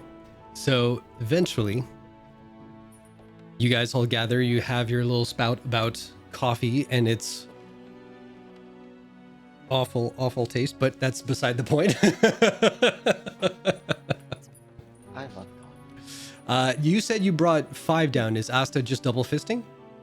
No, I got one from Mazara as well. Oh, all right. Thank you.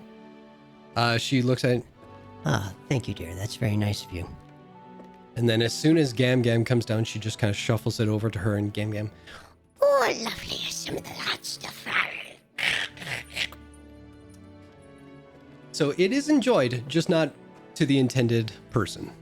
I love to see Gam Gam on a coffee high. Oh, get ready. All right. Was there any trouble coming back home? None No, whatsoever. All right. much easier the second time around. No, they tend to be. So, what have you brought for me? I'll lay the canisters onto the table as I retrieve them from the bag of holding. Excellent, excellent. We've got some samples here. All right. And she opens them one by one and just kind of goes down with you guys. So, here we have some flesh and some congealed blood. I'm assuming this is from one of the A little creatures bit or of- victims? That's a bit of an extra. I know they weren't requested by you.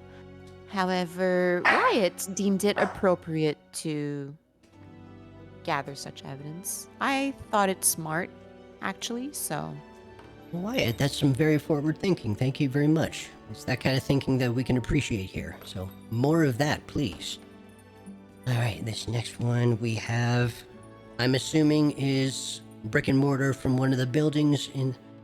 Thank you, thank you. Yes. Brilliant.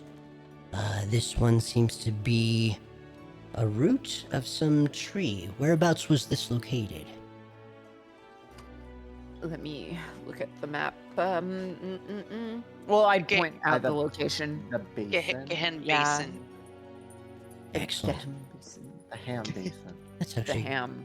that's a good location. That's a meeting point of many avenues of travel. That's wonderful. The ham bay. All right. And I'm assuming this is possibly the soil. Yes, from the patch of tomatoes. They were very big. Wonderful. 1, 2, 3, 4. Well, that's a job well done. Excellent. I'm most impressed with all of you. Oh, All that's right. only natural, knowing how I work. The other three are fine, I suppose.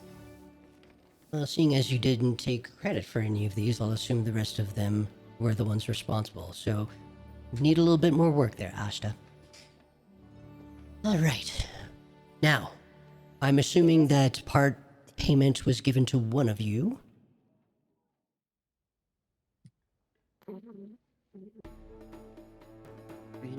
Because he said he was going to bring it back with the bedding and everything. Yeah. So I just assumed we just. It's yeeted in it the bag into of the holding, bag. yeah. Wonderful. All right, we have about 5, 10. Oh my. This is more than we asked for. That's very kind of him, but that'll work out nice. And she just kind of pockets it in like the front of her outfit and everything. Well then, I feel it's time for you all to see your new home, shall we? Wait, we get lodging? Oh yeah, thank you. I forgot. It was already quite fine staying here. That is not necessary at all. Gam Gam, if you would be so kind. Oh, you bet your sweet patootie, here we go, woo! And you see Gam Gam like the fucking Roadrunner just right behind the desk. And you see her, as instructed, Gam Gam slowly turns to face the unusual fountain statue that rests behind her desk. And she slowly reaches up and takes hold of the cherub's gargantuan manhood and twists it so that it is no longer streaming water in a downward direction, but in an upright and erect position. And you hear a series of heavy clicks and whirs emanate from behind the wall that it's recessed in. And you watch as slowly the alcove shifts to the side, revealing a hidden room just beyond this new passageway. You watch as Missoura walks in and awaits for the rest of you. What do you all do? Yeah, I'll follow behind. Stepping into this, Cautiously. yeah, stepping into this new space, you can see a squared off chiseled rock wall all around you. Separating you from the surrounding walls is a grating and a grating of thick metal plating under your feet. The space is wide enough for all 5 of you to stand more than arm's length away from each other. And once everyone is within the room and the entire... Oh, that's a weird thing I didn't edit. Once everyone is within the room, the entire space around you begins to turn once again. The wall holding the statue slides back into its recess once more, leaving you all in darkness. With a jolt beneath your feet that reverberates to your knees, some feel it more than others, the entire room begins to drop. Chains grinding against the sound of metal echoes above you as you all feel yourselves descend lower and lower into this stony cavern. After what feels like a very long and very quiet journey through the darkness, a thin line of light against the rock's face begins to rise just beyond one of the fenced walls. As the chamber's descent slows to a crawl and a barely noticeable stop, Mizara pulls aside the grated wall and steps towards the light emanating from beyond. Placing her hands on the wall beyond, she steps through and opens 2 large doors to reveal a sight beyond imagining.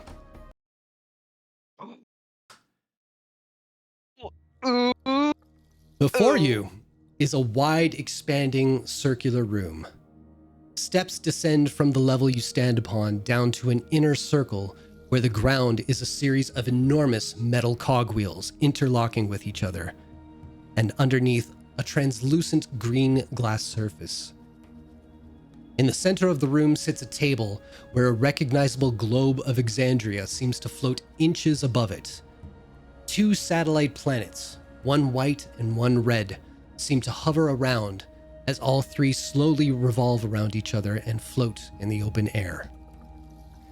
From one end of this circular room to the other, you can see large alcoves or doorways that lead off to separate rooms. One houses a great number of books on multiple bookshelves. Another is blocked off by a glass doorway with frosted windows. Next to that, you can see fires burning and a red glow that indicates a substantial amount of heat emanating from beyond its arch. The smells waft over you before you even take in the sight of what can only be a fully stocked kitchen to the right, while immediately next to it, immediately next to that is a simple wooden door that emanates multicolored light and wisps of smoke from beneath the bottom of its entranceway. Looking to the ceiling, you can see a round opening that shows beyond it a second floor, and 3 separate funnels of light projecting dancing images across the walls above. Anyone who would like to can make a perception check.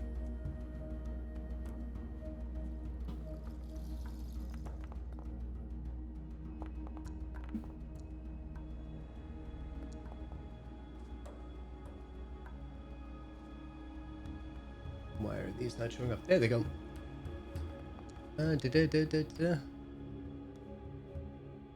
Neff, you are the first one to recognize this. Yeah, that is perfect. That is perfect. That's amazing. You recognize the moving images. They project the comings and goings of the people in Malboldor just above and beyond the entranceway to timeless trinkets. So this is like a security thing. You walk, We got a bat cave. you can observe people from here. Now, I will say anybody who has intelligence as a dominant trait, I'll get you to make an intelligence roll.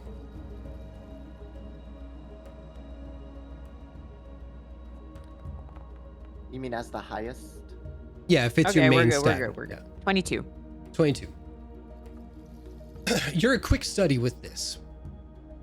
Seeing the projection and seeing its kind of funnel from a center place, and seeing that it's projecting images from the outside, you know you've heard of something called a camera obscura. And you imagine that by some trickery with lenses and lights and everything, there is some sort of lens that is burrowed through the mountainside to the outside of that shop that can view a pretty sizable range of the outside of the whole city. So yes, a security measure of sorts. Welcome to the Oddities official headquarters. I would imagine you're all curious about many things you're seeing right now, and I think a tour is in order, of course. But should you have any questions before we begin, now would be the time to ask.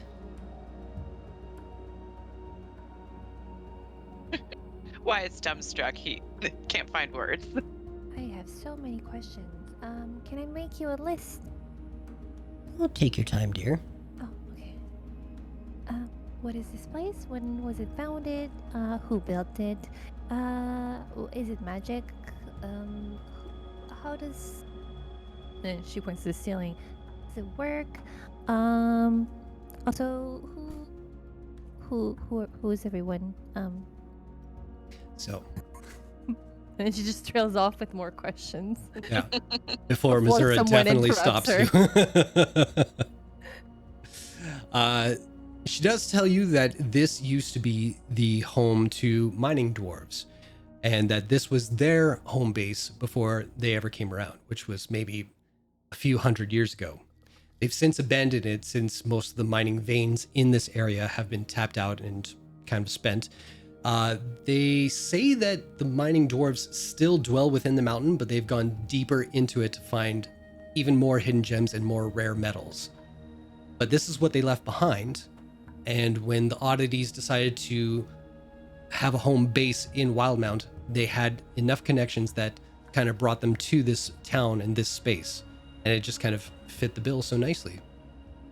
As Missoura's kind of talking about the projections and everything like that, Asta pipes in a little bit, and she does kind of inform you guys about her knowledge about the projections and the idea of a camera obscura, where just a few lenses and with the natural light outside actually makes the projection. It's something in real life, so you guys can go look it up. I'm not going to talk about it here. But it is something that's just a natural occurrence that does happen. So they have it kind of set up to be kind of a security for the outside in case anything is troublesome on the upstairs part. She does indicate that the upper levels are where the lodgings are, and she will get to that soon. And to answer your last little trail of a question there, it's time to meet and greet if everybody is willing to do so. Asta would like take the time Mizara is explaining all of this to Neff to ritual cast Unseen Servant and have him fetch her stuff. So like at some point like they would return, and like to everyone else they would just see like floating tomes, books, like some personal effects, like a crystal orb just kind of like float out of the elevator shaft. Anyway. Well, unfortunately, that happens a few hours later because it can't get solid objects through other solid objects. Ow. But I like your thinking. So that's a comedy that went unseen.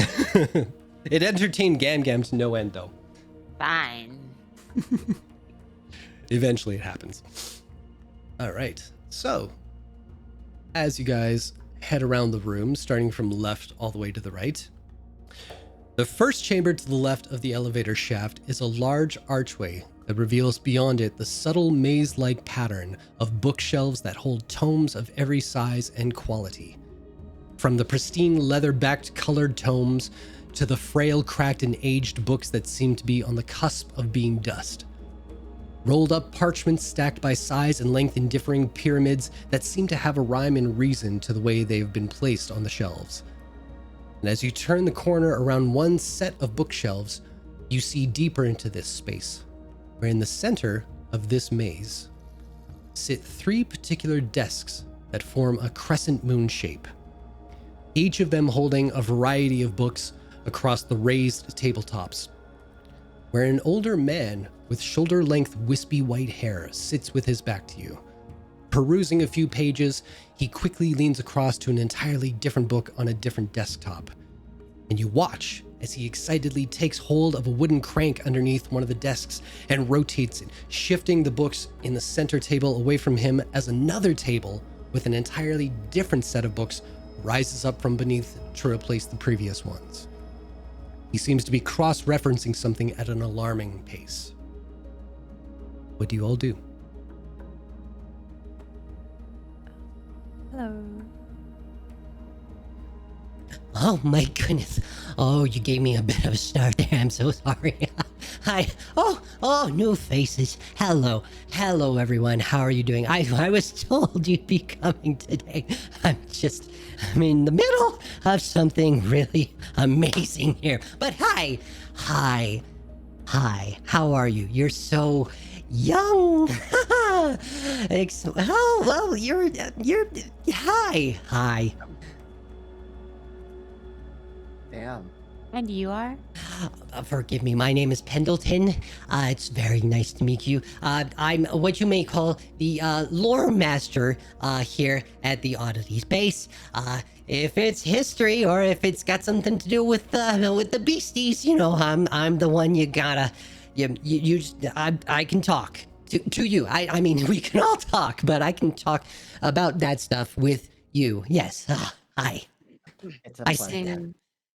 So a librarian of sorts? Am I to understand? A bit more than just. I was a librarian at one point. I used to make these like little bookshelves that I would put in some towns. They were like little little libraries, and you could trade books and everything like that. I enjoyed that quite a bit. But once I grew up a little bit and I got a little more educated, I wanted bigger libraries. So I did at one time work with the Cobalt Soul, but that was many moons ago. But I've remembered I I have a mind of a steel trap, just not for where I put my pen, but that's okay. We have books. I like books. I hope you like books too. We have scrolls and we have so much to talk about. Oh my goodness, that's amazing. Do you all like books? Yes. Oh, wonderful. Sure. Yes. So I'm told that you encountered some creatures. Thank you, Ms. Ara. She kind of informed me. Yes, I had a conversation with him not long ago. He seems very excited, if you didn't pick up on that, to discuss with you some of your findings. But Pendleton, we have to meet other people first, and then we will come back and you can discuss at arm's length with anyone who feels up to doing so. Oh, yes. Okay. Okay, bye. And he turns back to his books and already is just like trying to figure out where his page left off, and then it triggers something else, and he's turning the crank and da-da-da-da-da. So yeah. That motherfucker loves books. What a fascinating person. I can only assume he's very knowledgeable. I'll be back. Oh, that seems like a threat. It isn't, or is it? Dun, dun, dun. It really felt like a threat. All right. Threats are just like her being excited. All right, everybody. Tism, you guys. All right, we're going to continue on here. Let's see. Next up, the greenhouse. Stepping past the entranceway to this frosted glass enclosure, you see beyond something both puzzling and astonishing. Immediately, you are met with a wave of humidity and instantly feel the air's moisture on your skin. Within this brightly lit interior from one side to the other, you see a staggering variety of plants, flowers, vegetables, fruits, and yes, even trees. Starting from just above your knees and rising up and out like a grand stadium, each rising level is beautifully arranged. Colors of one arrangement seems to blend into the next along each long pathway leading to the back of this space. Down the center of this room is a massive raised table with plants and fungus of so many different species scattered across its surface, almost as if an ongoing science experiment is happening. High above this space, along the ceiling, you can see 3 giant orbs that encase the light that is illuminating this room. But unlike most common light sources, you can feel a heat emanating from them, so much so that you would swear you were being bathed in sunlight. As far away from you as it is, you're able to see along the far back wall of the room that it is divided into 2 parts. One seems to have all its windows frosted, as if keeping a raging winter storm at bay. The other shows just beyond its glass the familiar distortion that indicates a desert-like heat beyond its entrance. What would you like to do? Nice. I'll approach and examine like some of these oddities, for lack of a better word. I'll stare at the sun. Try and like see if I can figure out how they work, just because like Oz is really like into figuring how things work. For sure. Neff, what did you say? I will stare at the suns. You go blind. No. Roll a Constitution saving throw. Yeah. Eventually, you hear, as you guys are kind of looking around and staring at the sun and looking at all the plants and flowers and everything. I believe introductions are in order. Oh, I'm coming. Just a sec. One moment. And eventually, you see a dwarvish woman come out from behind a few of the potted plants, hoisting a great big pot with overflowing vegetation from it that kind of almost moves to like wrap around her arms as she's carrying it along. And at first you're like, oh, something's trying to eat her kind of thing, but it's more of like a caress than anything. And as she places it down, it just kind of lets go of her gingerly. And as she wipes off her hands, she approaches all of you. Oh, hi. Hi. It's nice to meet you. I was told that you guys would be coming in today. Hi, my name is Gamilda Misben. I'm the local greenhouse operator here. I do much of the produce and many of the potions and elixirs that kind of help you in your journey. I'm sorry, I'm a little shy around new people, but I'm told I'm getting better. She talked and I was like, but you'll have to go back and watch that anyway. Oh, I saw it. It made me very happy to see it. As soon as I heard the name, it all came flooding back. I was like, Yeah, you confirmed it. I was like, yeah. oh my god, I'm so happy. Watch campaign 1. Sorry, I was just preoccupied with a new varietal that we got in the other day. It is lovely to meet you, Well, Gamilda. it's very nice to meet you too. Hi. Asta. I don't know where to start. There are so many things to kind of show off. I know you gotta make the rounds and everything and get comfortable. Have you seen your rooms yet? No, not yet. But what is it you do here, Gamilda? Oh, so I take care of all the plants and everything in here. And it ranges from like everything that you guys get to eat. A lot of it is vegetation, but I mean, we have our choice. You can pretty much make anything here, and I try to make sure that we never run out, which has never been a problem so far. I also do little things. Oh, come here, I'll show you. And she leads you to the center table.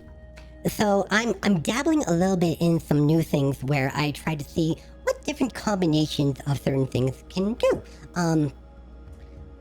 I'm gonna put on my teacher's cap for a second and ask, may I have a volunteer from the crowd? Ooh. Oh. Go ahead, Neff. It's fine. I'll take both of you, actually. So here, let me just take my hand. If one of you has a sharp object that I could borrow for a second. Oh, is it I'll Tyler? give her my quill. I guess it's sharp. This is going to hurt then. Okay. Miss, I'm sorry, I didn't grab your name. Hi, my name is Neff. Hello, Neff. Nice to meet you. I don't have anything sharp except Oh, we my got this. Allen. Oh, that's okay. We'll use this. Sorry, there was a little bit of ink on there. Just get that off. All right. So if I could have your hand. Thank you. And then she cuts you across your palm. Enough so that you're bleeding rather profusely, Neff. Okay. So that's gonna sting for a bit. Roll a d4, please.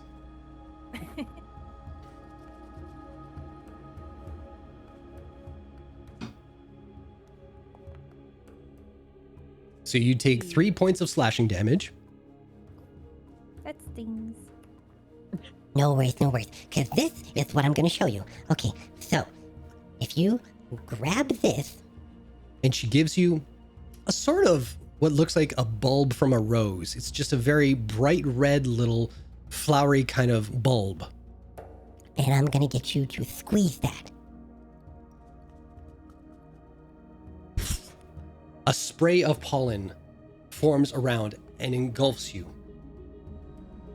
You heal 3 hit points. Ooh. Can I sneeze? You can. That's okay. I needed a shower anyway. That's fine. Oh, I just wiped my eyebrows into my eyes. I would clean your eyes. Don't get pink eye. Oh, thank you. If only that transferred to real life. Anyway, so these are healing bulbs. So instead of carrying around breakable glass objects or having to drink or anything like that, you have these. And I will say that with these, Asta, this is where you come in. I'll let you do the cutting. I'm sorry I kind of surprised young Neff with that, but if you want to just do the same thing right across your palm there. So Asta grabs the quill and like goes to cut it, but because she has like 6 strength, she's not even able to break her own skin. I'll just give you a hand there. Wyatt just like puts his hand up and takes one of his daggers and cuts himself on the hand. Oh, okay. So we'll use, sorry, what was your name? Mr. Wyatt. Mr. Wyatt. Lovely name. Good to know you. Good to Love know you meeting too. a tiller of the soil. Thank you very much. All right, so since Mr. Wyatt decided to go and cut himself open, I'll get you to walk about, we'll say 30 feet over there. So just where that large potted plant is away from us. And if you could just stand over there, Mr. Wyatt. Mm-hmm. He does as instructed. All right, now, to make this fun for the whole family, what is your name, good sir? Wesley. Wesley. Lovely name. If you could take this bulb and just throw it at Mr. Wyatt. Now, before you do, because I know you're anxious to hit your friend in the face with a rose, Asta, if I could have your palm, and we are just gonna do a little bit of cutting as well. Okay, thank you. So you roll a d4 as well. Owie, ow. Wyatt, Ow. please roll a d4 as well.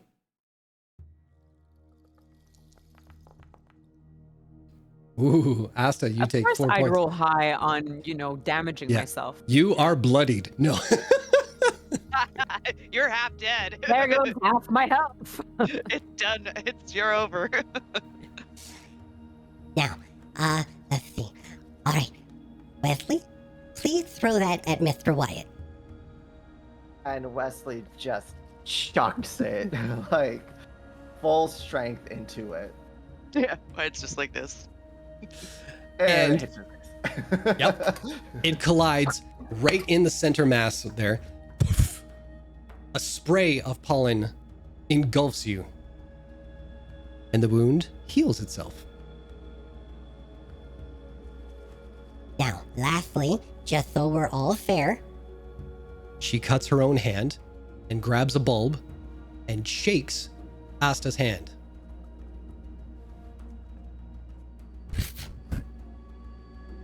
And with the explosion of petals all around you, you both heal back the hit points that were lost. so what this is, it's a healing bulb instead of a healing potion of sorts. I'm working on the name for it. But what you can do, this will heal you just as good as any kind of standard healing potion. You can also, if you're not in close proximity to a friend of yours who's kind of, looking a little worse for wear, you can throw it at them and it will do the same thing. But the nice thing is, if you are close by to your friend and you use it, both of you can still get the same effects. Oh, Baldur's Gate 3 rules, bitches. So it's little things like that that I try and come up with. So, if I can ask a favor, I know we're going to be asking a lot of you guys, and I don't want to put you out of your way, but whenever you go out on expeditions or investigations or trips of any kind, depending on where you go, I might ask you to kind of look around for a few ingredients that I might not have, and maybe some things that I want to experiment with, and who knows, we may come up with some things that are pretty cool that will help you down the road. So, That would be my pleasure. in a nutshell, that's kind of what I do around here. Yeah. It's real admirable. Real admirable. Skills will prove to be very valuable to us. It's really nice to be able to do something you like as your job. Also, this is giving me such like Monster Hunter vibes. Like the whole like HQ and like, go on little quests and expeditions to gather stuff so we can boost your stuff. Geez, I wonder where I love got it. the idea from. I love it. I know people. I know what I'm trying to tackle for you guys. I got you. I'm like, low-key fetch quest, low-key fetch quest. Let's go, let's go, let's go. All right, Camilda. Well, thank you very much for introducing everybody to what you do around here, and you will most likely be seeing a lot of her, I'm sure. But we're going to keep on moving down with the introductions, and you'll probably see each other later during dinner tonight, if that's agreeable to everybody. And by request, Camilda will be providing the dinner. She insisted when she knew new people were going to be coming into our mix here. So thank you in advance, Camilda, and we will see you later this evening. Okay, bye. Nice to meet you all. Farewell. All right. I'm so glad you guys appreciated that. I was so happy to bring her into this. So much. All right. Next up. The next room over from this greenhouse has a wide arch that has a strange script engraved across its keystones. And as you peek within, you can see the setup of a remarkable forge. Hung up on either side of the space are racks of swords of every size and style. Display mannequins that hold armor ranging from light leathers to full-plated war attire. Bows, crossbows, arrows and bolts, shields both small and great, quarterstaffs and pikes, every tool for bludgeoning, slicing, and piercing sit at the ready and display immaculate craftsmanship. And as the great furnace blazes and the blacksmith's hammer falls upon red-hot steel, sending sparks into the air around them, you hear nothing but silence. Anyone proficient can make an Arcana check. Hello.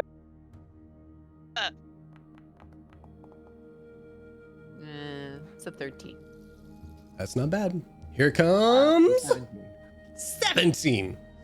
The nice thing about Jack of all trades, I'm proficient in everything.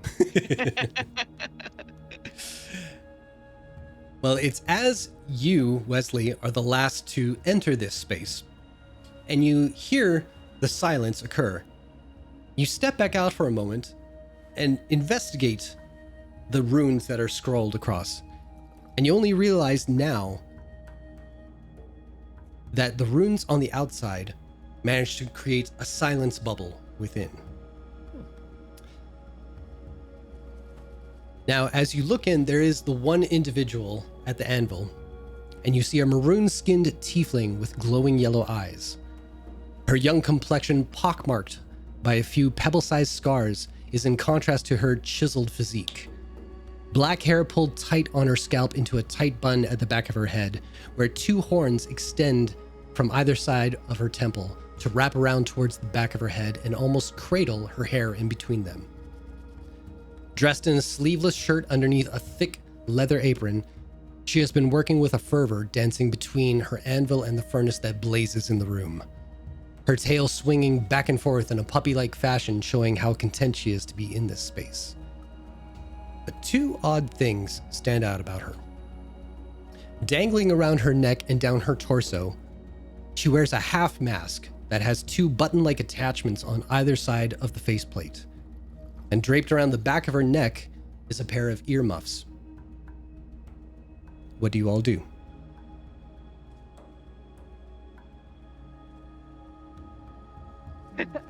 Start talking. Am I silenced? Yeah, I Yes. was gonna. Yeah. So as Neff waves and all of you try to figure out why you can't hear your own voice, as Chuck is graciously miming for all of us and is freaking out, and I want to see tears. There they are. Eventually, Mazara kind of walks within her eye line and just waves to her. The tiefling turns around, acknowledges all of you, puts on her earmuffs, and places the mask in place and points to the outside of the forge. So as you all file out one by one. Sorry about that. I was hard at work. Whew. So you guys are the new recruits, I guess, huh? Bye. Great. Okay. So names, introductions. Who are you? Wesley. Wesley. What? Why? Oh, thank God. I thought I'd lost it forever. Yeah, it takes a bit of getting used to, but... And you are? Starsinger, nice to meet you. Star Singer. That's a hell of a Asta name. Starsinger, yes. I didn't hear that part. I'm so sorry. Yeah, no, that's fine. It's the runes. Yeah. Excellent. Dig the horns. Thanks. I like your horns too. Better believe it. And who are you? Yeah. Oh, hi. I'm Neff. Hi, Neff. Good to meet you. Whew. Dig the feathers. Okay, thank you. You're welcome. So my name is Stig. I'm the blacksmith here, as you can see. Sorry about the setup. That's kind of for my benefit, not so much yours. Even though, late at night you don't want to be hearing the clang clang all over the place. So that kind of keeps the room kind of quiet and at ease. But you can kind of tell by my getup, I got kind of a condition. It's like really bad tinnitus, if you ever know what that is. So I gotta wear my muffs when I'm on the outside, and even my voice is kind of bad for my hearing. So we try and do what we can do to kind of keep it all, under control. So if you ever need to get a hold of me or anything while I'm in there, just pop your head in. I'm used to getting a little scared now and again, and we'll see what we can do. I'm talking a lot, so do you guys, what can I tell you? Well, I'll assume by the environment we found you in that you're a blacksmith of sorts. I am, yeah. Yeah. Wasn't always. Kind of always wanted to be. Didn't get the chance. Missouri was nice enough to kind of give me a shot at doing some stuff here. She kind of... That's a story. I'm not going to bore you with that. But yeah, so I make all the tools and the stuff that's going to keep you guys alive and kill other things. So... you come see me if you want like a weapon upgrade or something like that. We're gonna, as you guys kind of do more things here, I'm gonna try and make sure that we gear you up with things that are gonna, match your skills. But I think you're kind of wet behind the ears right now. That's okay. We're gonna train you up some, and then I'll get you some of the good stuff. Thank you. Things to look forward to. Hey!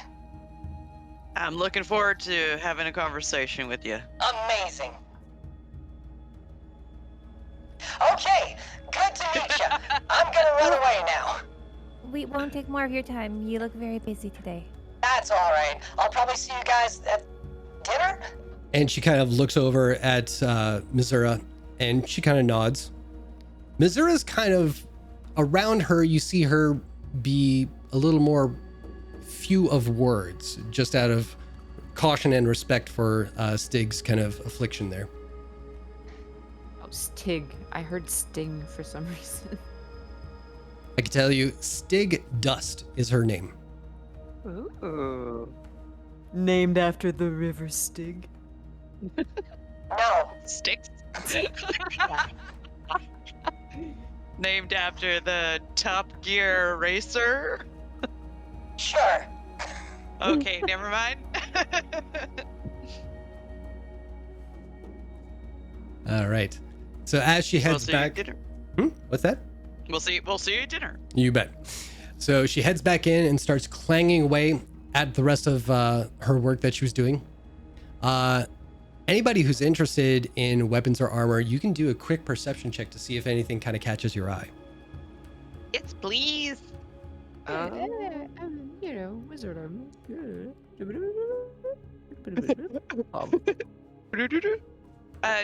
What was that? A perception? Yeah. Okay.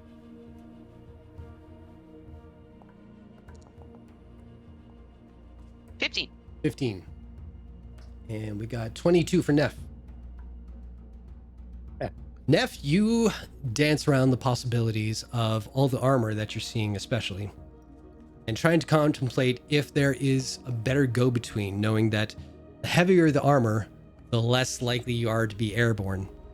So your mind is bouncing between a few things as to be like, what could benefit me more? More armor, less flight, or more flight, less armor? Or is there a happy medium between the two? So you're kind of dancing within those thoughts there. And Wyatt, you are looking at an armory, unlike any you've really come across before. Yeah. So you look at a lot of them, and some of the great swords and some of the great shields and everything, you feel that ache in your shoulder just a touch more at the thought of hoisting one of those things. So you're gonna probably eventually peruse the stock that they have and maybe have a conversation or two about what someone of an older generation is capable of using when the body kind of betrays them a little bit. But that's a conversation for another time. Next up, Mazzara doesn't seem to take the time to introduce the kitchen to you. But as you pass by, you all glanced within, feeling the slight hunger pains in your bellies. To the left-hand side of the kitchen, there sits 2 large cabinets with metal doors that each have a slit of glass that looks to be frosted over. Copper tubes stretch out from the top of them and seem to disappear into the rock wall behind it. Along the back wall are assorted jars with recognizable spices and condiments. Stacks of pickled fruits and vegetables sit along the bottom shelves beside a respectable collection of coffee beans and tea leaves. The right-hand wall has 2 wood-burning stoves on either side of a long countertop where different pots and pans dangle from above on an overhanging iron rack. And a number of knives and utensils sit at the ready to create a number of different culinary delights. The middle of this space has a long split tree table where a number of bowls and plates sit at the ready at the far end, and a number of bar stools are tucked neatly underneath either side of the tabletop. But moving from this open space is lastly the room that sits to the right of the elevator shaft. And it has a closed door where mysterious light and smoke emanates from beneath its doorway. With a cautious knock, Mizura opens the door, and you enter this space to find a dizzying array of magical contraptions. Charts adorn the walls depicting procedures to create glyphs or magical insignias. Jars and bottles contain within them gaseous clouds, volatile lightning, and bubbling acidic substances. Something in the corner of the room flashes in purple, rippling light, with a growing and sinister hum that builds to a soap bubble before building up once again. An arrangement of tables have been laid out in a C shape, with numerous scrolls, inks, and feathered quills scattered across their surfaces. And nesting within the center of these tables on the floor sits someone who is seemingly in a heated conversation with themselves. So we take into account the starlight above, and you mix it in with the lavender of everything else. And that can make an essence of, oh, I wonder. Genius. What do you guys do? Is she pink? Is she pink? Yeah. Make a perception check. Is she pink? You're colorblind. That's how you find out. Oh, it's because she sounded a little bit like Trixie, so I'm like... Oh, Yeah. no, unfortunately. Okay. Well, I can't see shit because I rolled a 9, so... Well, you don't know if she's pink or not. You really should get your eyesight checked. But what you do see is an oddly mismatched woman whose every feature is singular. Wild, black, wiry hair sprouts out in all directions on the top of her head. Her mismatched shape and colored eyes and her multi-angular nose sit above one pronounced and one sunken cheekbone. Her thin bottom lip hides underneath a thick and voluptuous top lip, and multiple birthmarks sprout across her complexion. Her right hand is very masculine and adorned with multicolored paints across each nail, while her left, more feminine hand seems to be as smooth and pale as a porcelain doll. The rest of her form is cloaked within a long-sleeved silk robe that seems to have a metallic sheen to it that changes color as she shifts under the emanating lights above. What would you like to do? Wesley would just step up a bit and do the fake cough. You see her head rise and she straightens up. And then she eventually stands up and turns to face you all. Oh, hi. Hello. Greetings, salutations. Bonjour.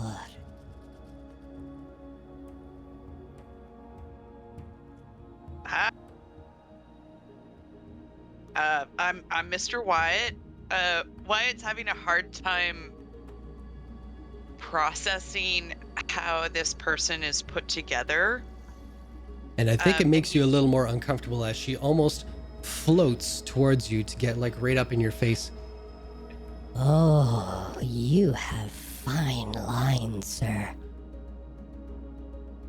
he kind of looks Wow. smugly at everybody else and goes, "Thank you." You're Wow, welcome. everyone really does point out that And you're she old. puts her hands on either side of your cheek and just kind of turns your head gently from one side to the other, just taking in every single contour, and then feels the bottom of your chin right to the very tippity top.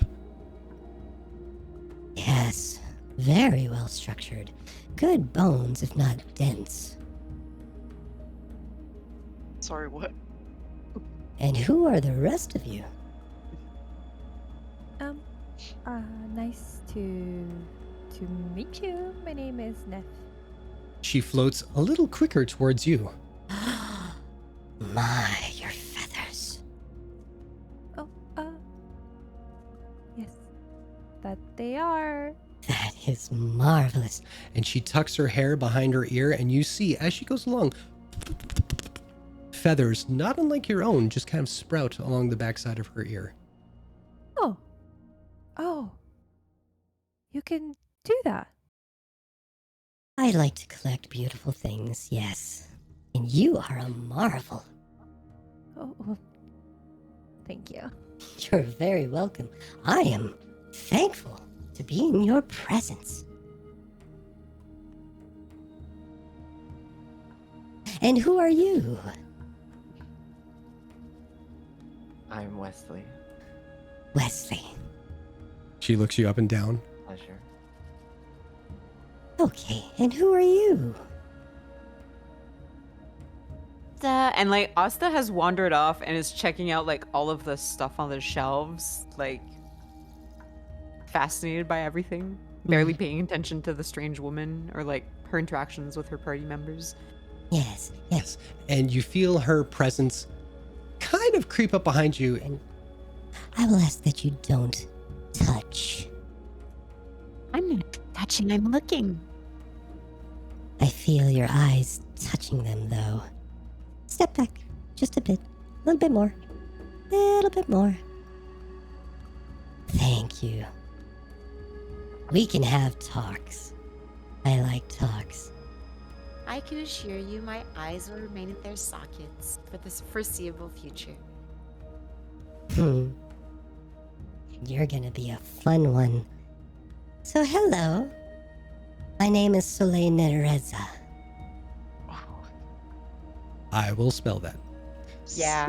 First Is name, it Soleil or Solane? Soleil, the first one. So Soleil. Nereza, Nerezza.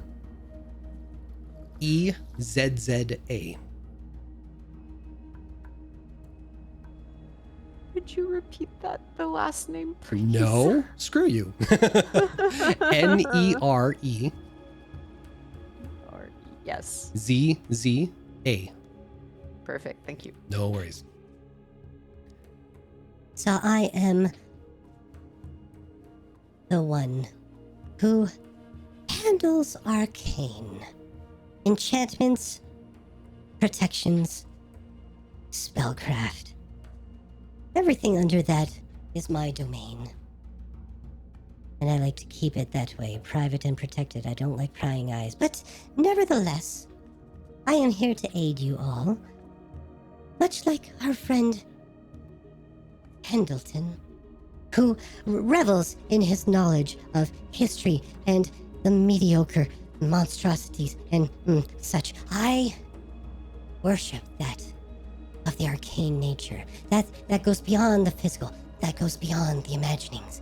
I will that into existence. And I am here to share that with all of you. Cool. Yes, I am cool. Well, I'm looking forward to exchanging spell ideas, perhaps, with you. Always looking to expand my collection. And she gives a Ah, little pat to her like big tome. And you see her, not unlike an animal, just kind of just sniff from the book all the way up to you and meet you in the face. face there. Oh, I smell the arcane on you. Oh, you are gonna be a fun one. This is exciting. And she floats back a little bit and turns to the rest of you. I do like to consider myself fun, in a way. Speeches are tiring for me. Thank you for visiting me, and I will make an effort to meet you all eventually, but not now. You're still here. I'm gonna walk away. Thank you. Goodbye. And the door just right behind her. They're like, damn. Normally people think I'm the attractive one. So as you can see, we've got quite the crew here. But last but not least, I'll show you to your lodgings. And as you follow Mizara up the winding staircase on the left-hand side of the entrance, it leads to 4 separate doors, and each of your names is engraved on each one of them. Now, stepping inside, you all see vaguely the same layout, whether you know it yet or not. You each have a queen-sized bed. Many blankets are located in a trunk just at the foot of the bed, but already it is adorned with goose down feather spreads and pillows. You see a window that some of you can tell right away is enchanted to look like it has a mountain view at any hour of the day. There's a closet for any kind of clothing that you may like, and within it, you do have samples of clothes that would generally be close enough to your size and measurements and everything, where there's casual wear, sleepwear, there's a couple of bath towels and a robe as well. There is a vanity with a mirror and all the tools like combs and brushes, some razors and everything, depending on what you would like. There's enough space still for a chair where you can relax. But aside from that, everything is kind of left bare. Comfortable, but bare. So as we go along in the campaign, says the DM, you are more than welcome to decorate your rooms in any shape, way, fashion you desire.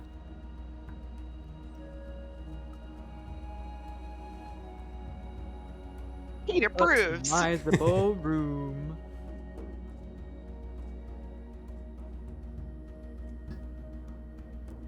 Well, I am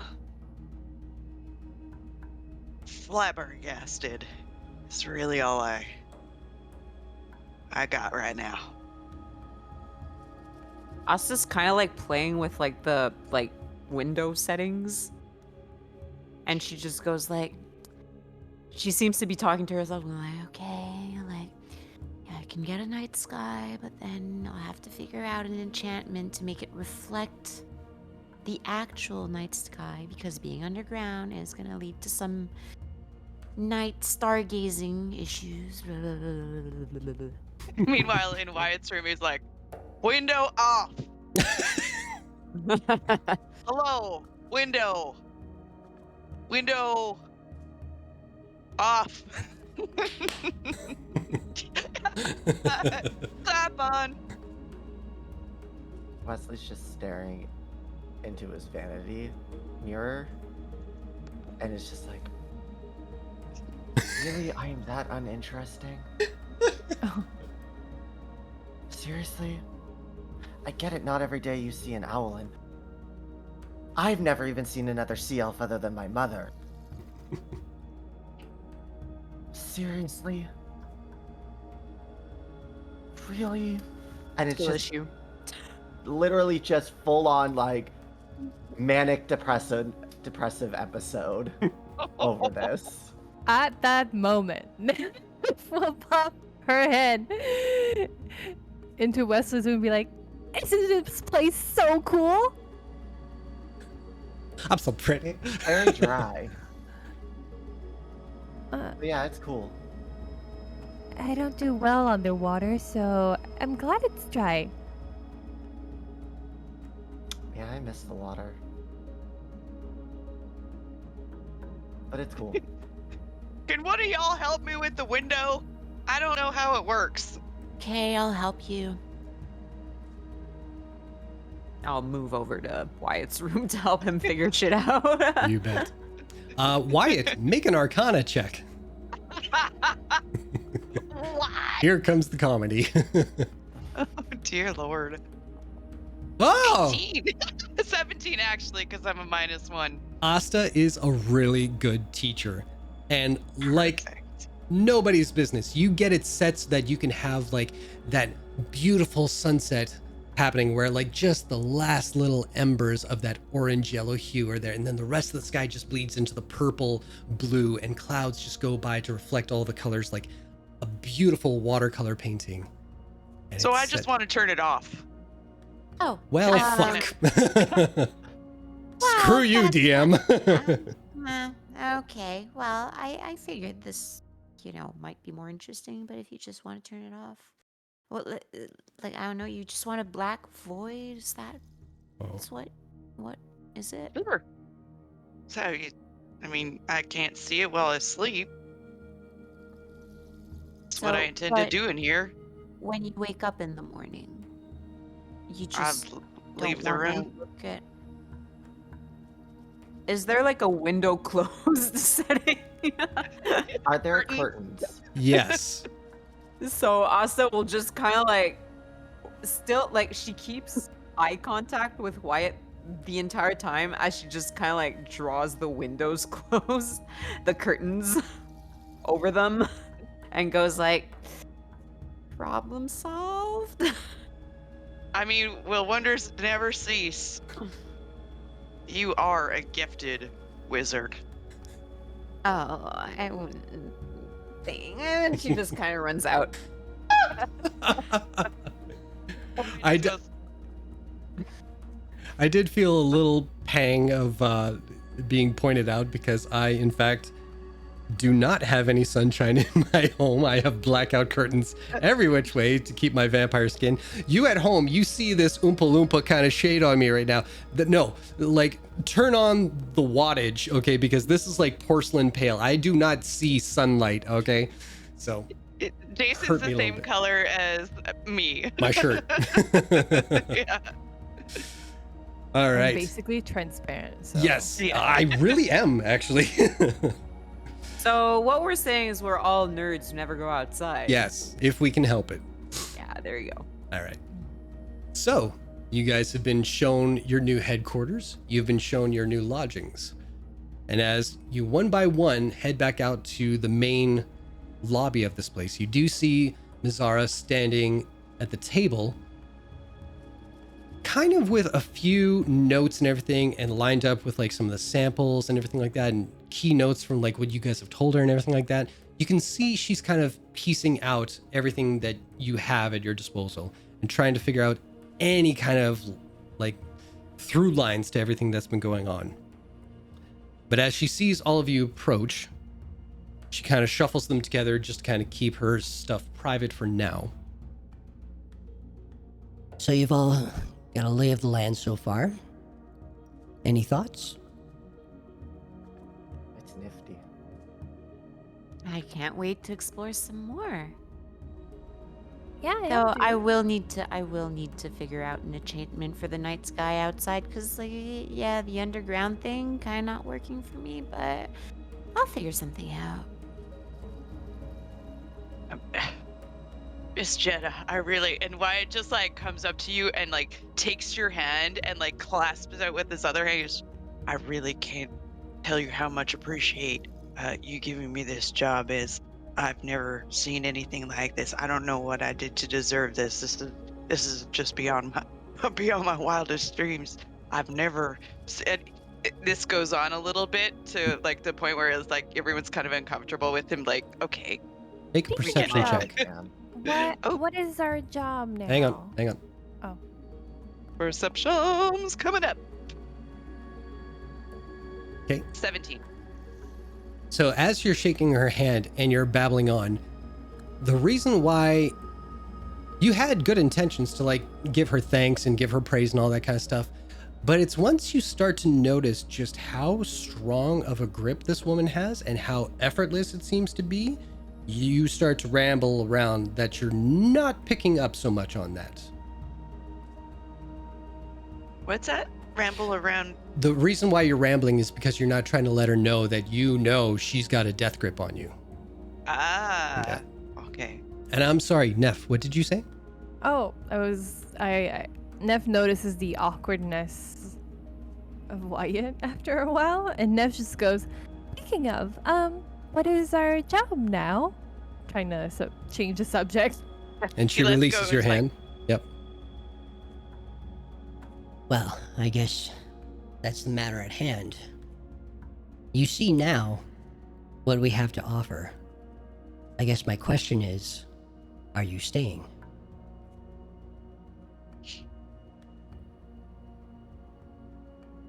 I mean, you already went through the trouble of putting my name on the door, so it'd be rude not to. True, but my pride would heal. If you desire to continue with what we've been doing, it is more of the same. There are mysteries that we don't know the answers to. People who are suffering. Worse things. Trust me when I say this is just the beginning. Can I ask, Across the continent? my dear, across the world? So let me ask, who here remembers such events as that universal pang of fear and despair when a new god was birthed into the world?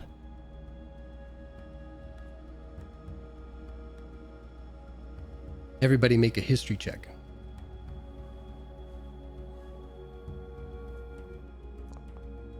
Appropriate. Okay. 14.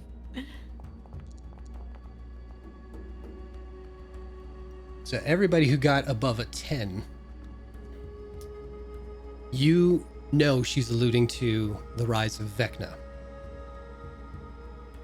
And when you mention that, as if to confirm what she's talking about, Wyatt, make a wisdom saving throw, please.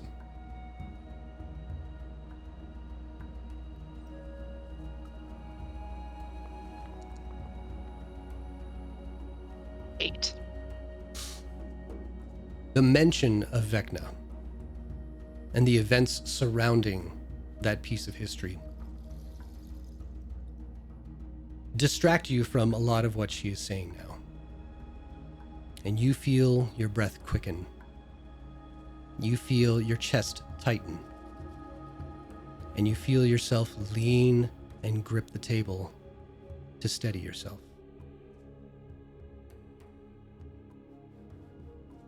And how many of you remember the Chroma Conclave? Anybody who is player-wise not familiar, you can make a roll.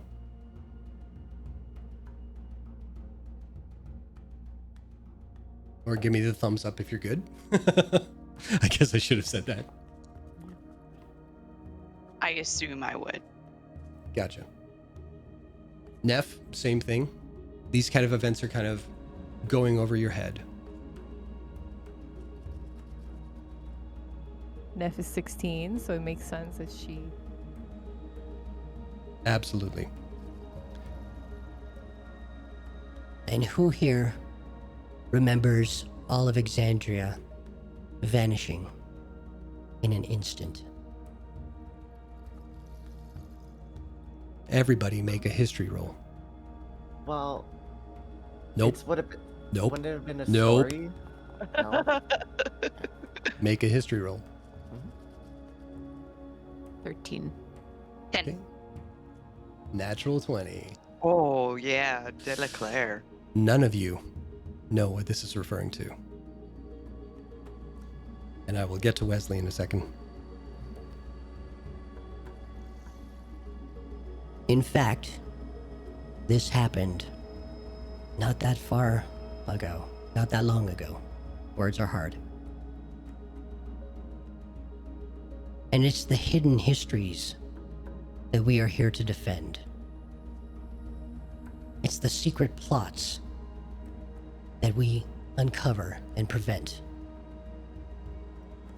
I won't lie.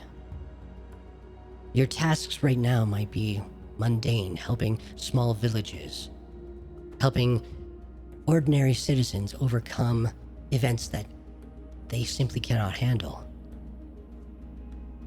But you need to know any little doubt upon this path of what you are trying to accomplish, of your failings, of being unconscious in a time when your allies need you most. The fact that you get back up is enough reason for me to want you to be here. And everything is getting you ready for the horrors that we don't yet know are out there. There needs to be a front line against any of these travesties that have plagued our world for far too long. And that begins with us. If you're with me, all of this will be at your disposal. I will train you. I will teach you. I will advance your skill to levels you did not even think possible. I can't promise you gold. I cannot promise you riches. I will promise you that your names will know no history. No one will praise you. No one will sing songs for you.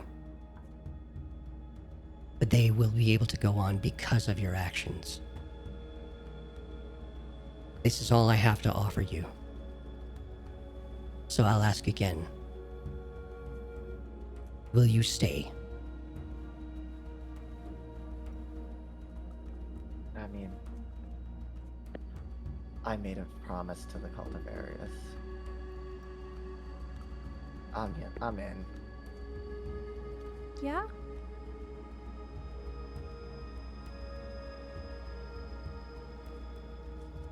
I'll just ask you this. Do you have any news from the La Vista Observatory at all? Not yet, sweetheart. Guess I'll stay on for now then. Wyatt leans from his holding onto the table, quickly crossing his arms, and he just nods. Well, welcome to the Oddities. And that's where we'll pick up next week. I have to say, everybody, small hand in chat and in game for that fucking world building. Hoorah! Oh my god, that was all so delicious. Good. So, game-wise, I'll kind of let you guys know, and I will let the chat know kind of how I'm hoping to kind of make this work. It's going to be a little more structured when it comes to like levels and all that kind of stuff.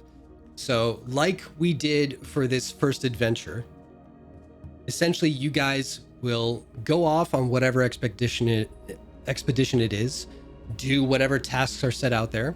There will be little side quests from some of your fellow NPCs within your home base. And whenever that quest is done, you return with all the information and hopefully piece out some puzzles as we go along. And this is where you get your level ups. With that said, you are all level 3. Level 3. Yes.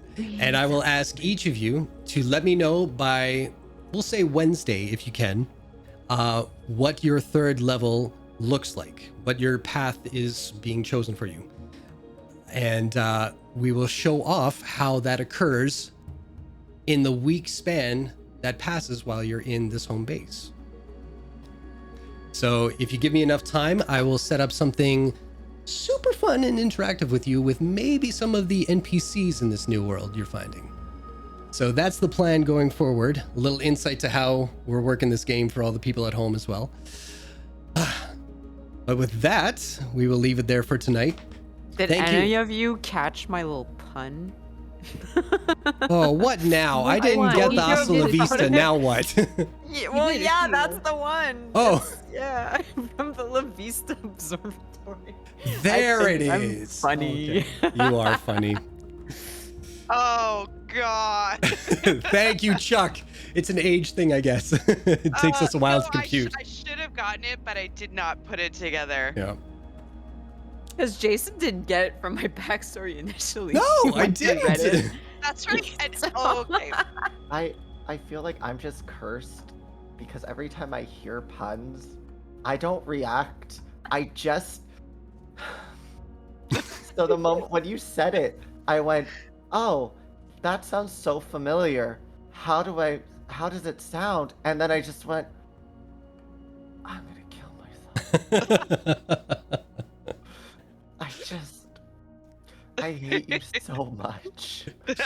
Well, that actually makes me No, feel better you knowing love me. that makes me feel better knowing that that was the pun you were talking about, because I can tell you right now, as soon as you put that La Vista kind of whatever it was there, I immediately went to Observatory, like the Wikipedia. I'm like, where the fuck is this thing? What do I need to know? What's the backstory of this place? And I just went into like DM. They're gonna ask me to know things, and I don't know Dark shit web kind of mode. Yeah. Oh, I must research. yes. So that was, thanks for my trauma. So anyway, everybody, thank you so much for chatting in the chat room. Thank you all for joining us for our Halloween episode. You can look forward to this very same thing next year, and probably a few themed events throughout the rest of the year as well, because this is fun when we get to do these things. And with that, we will say goodnight, and we will see you next week. Take care, everyone. Bye.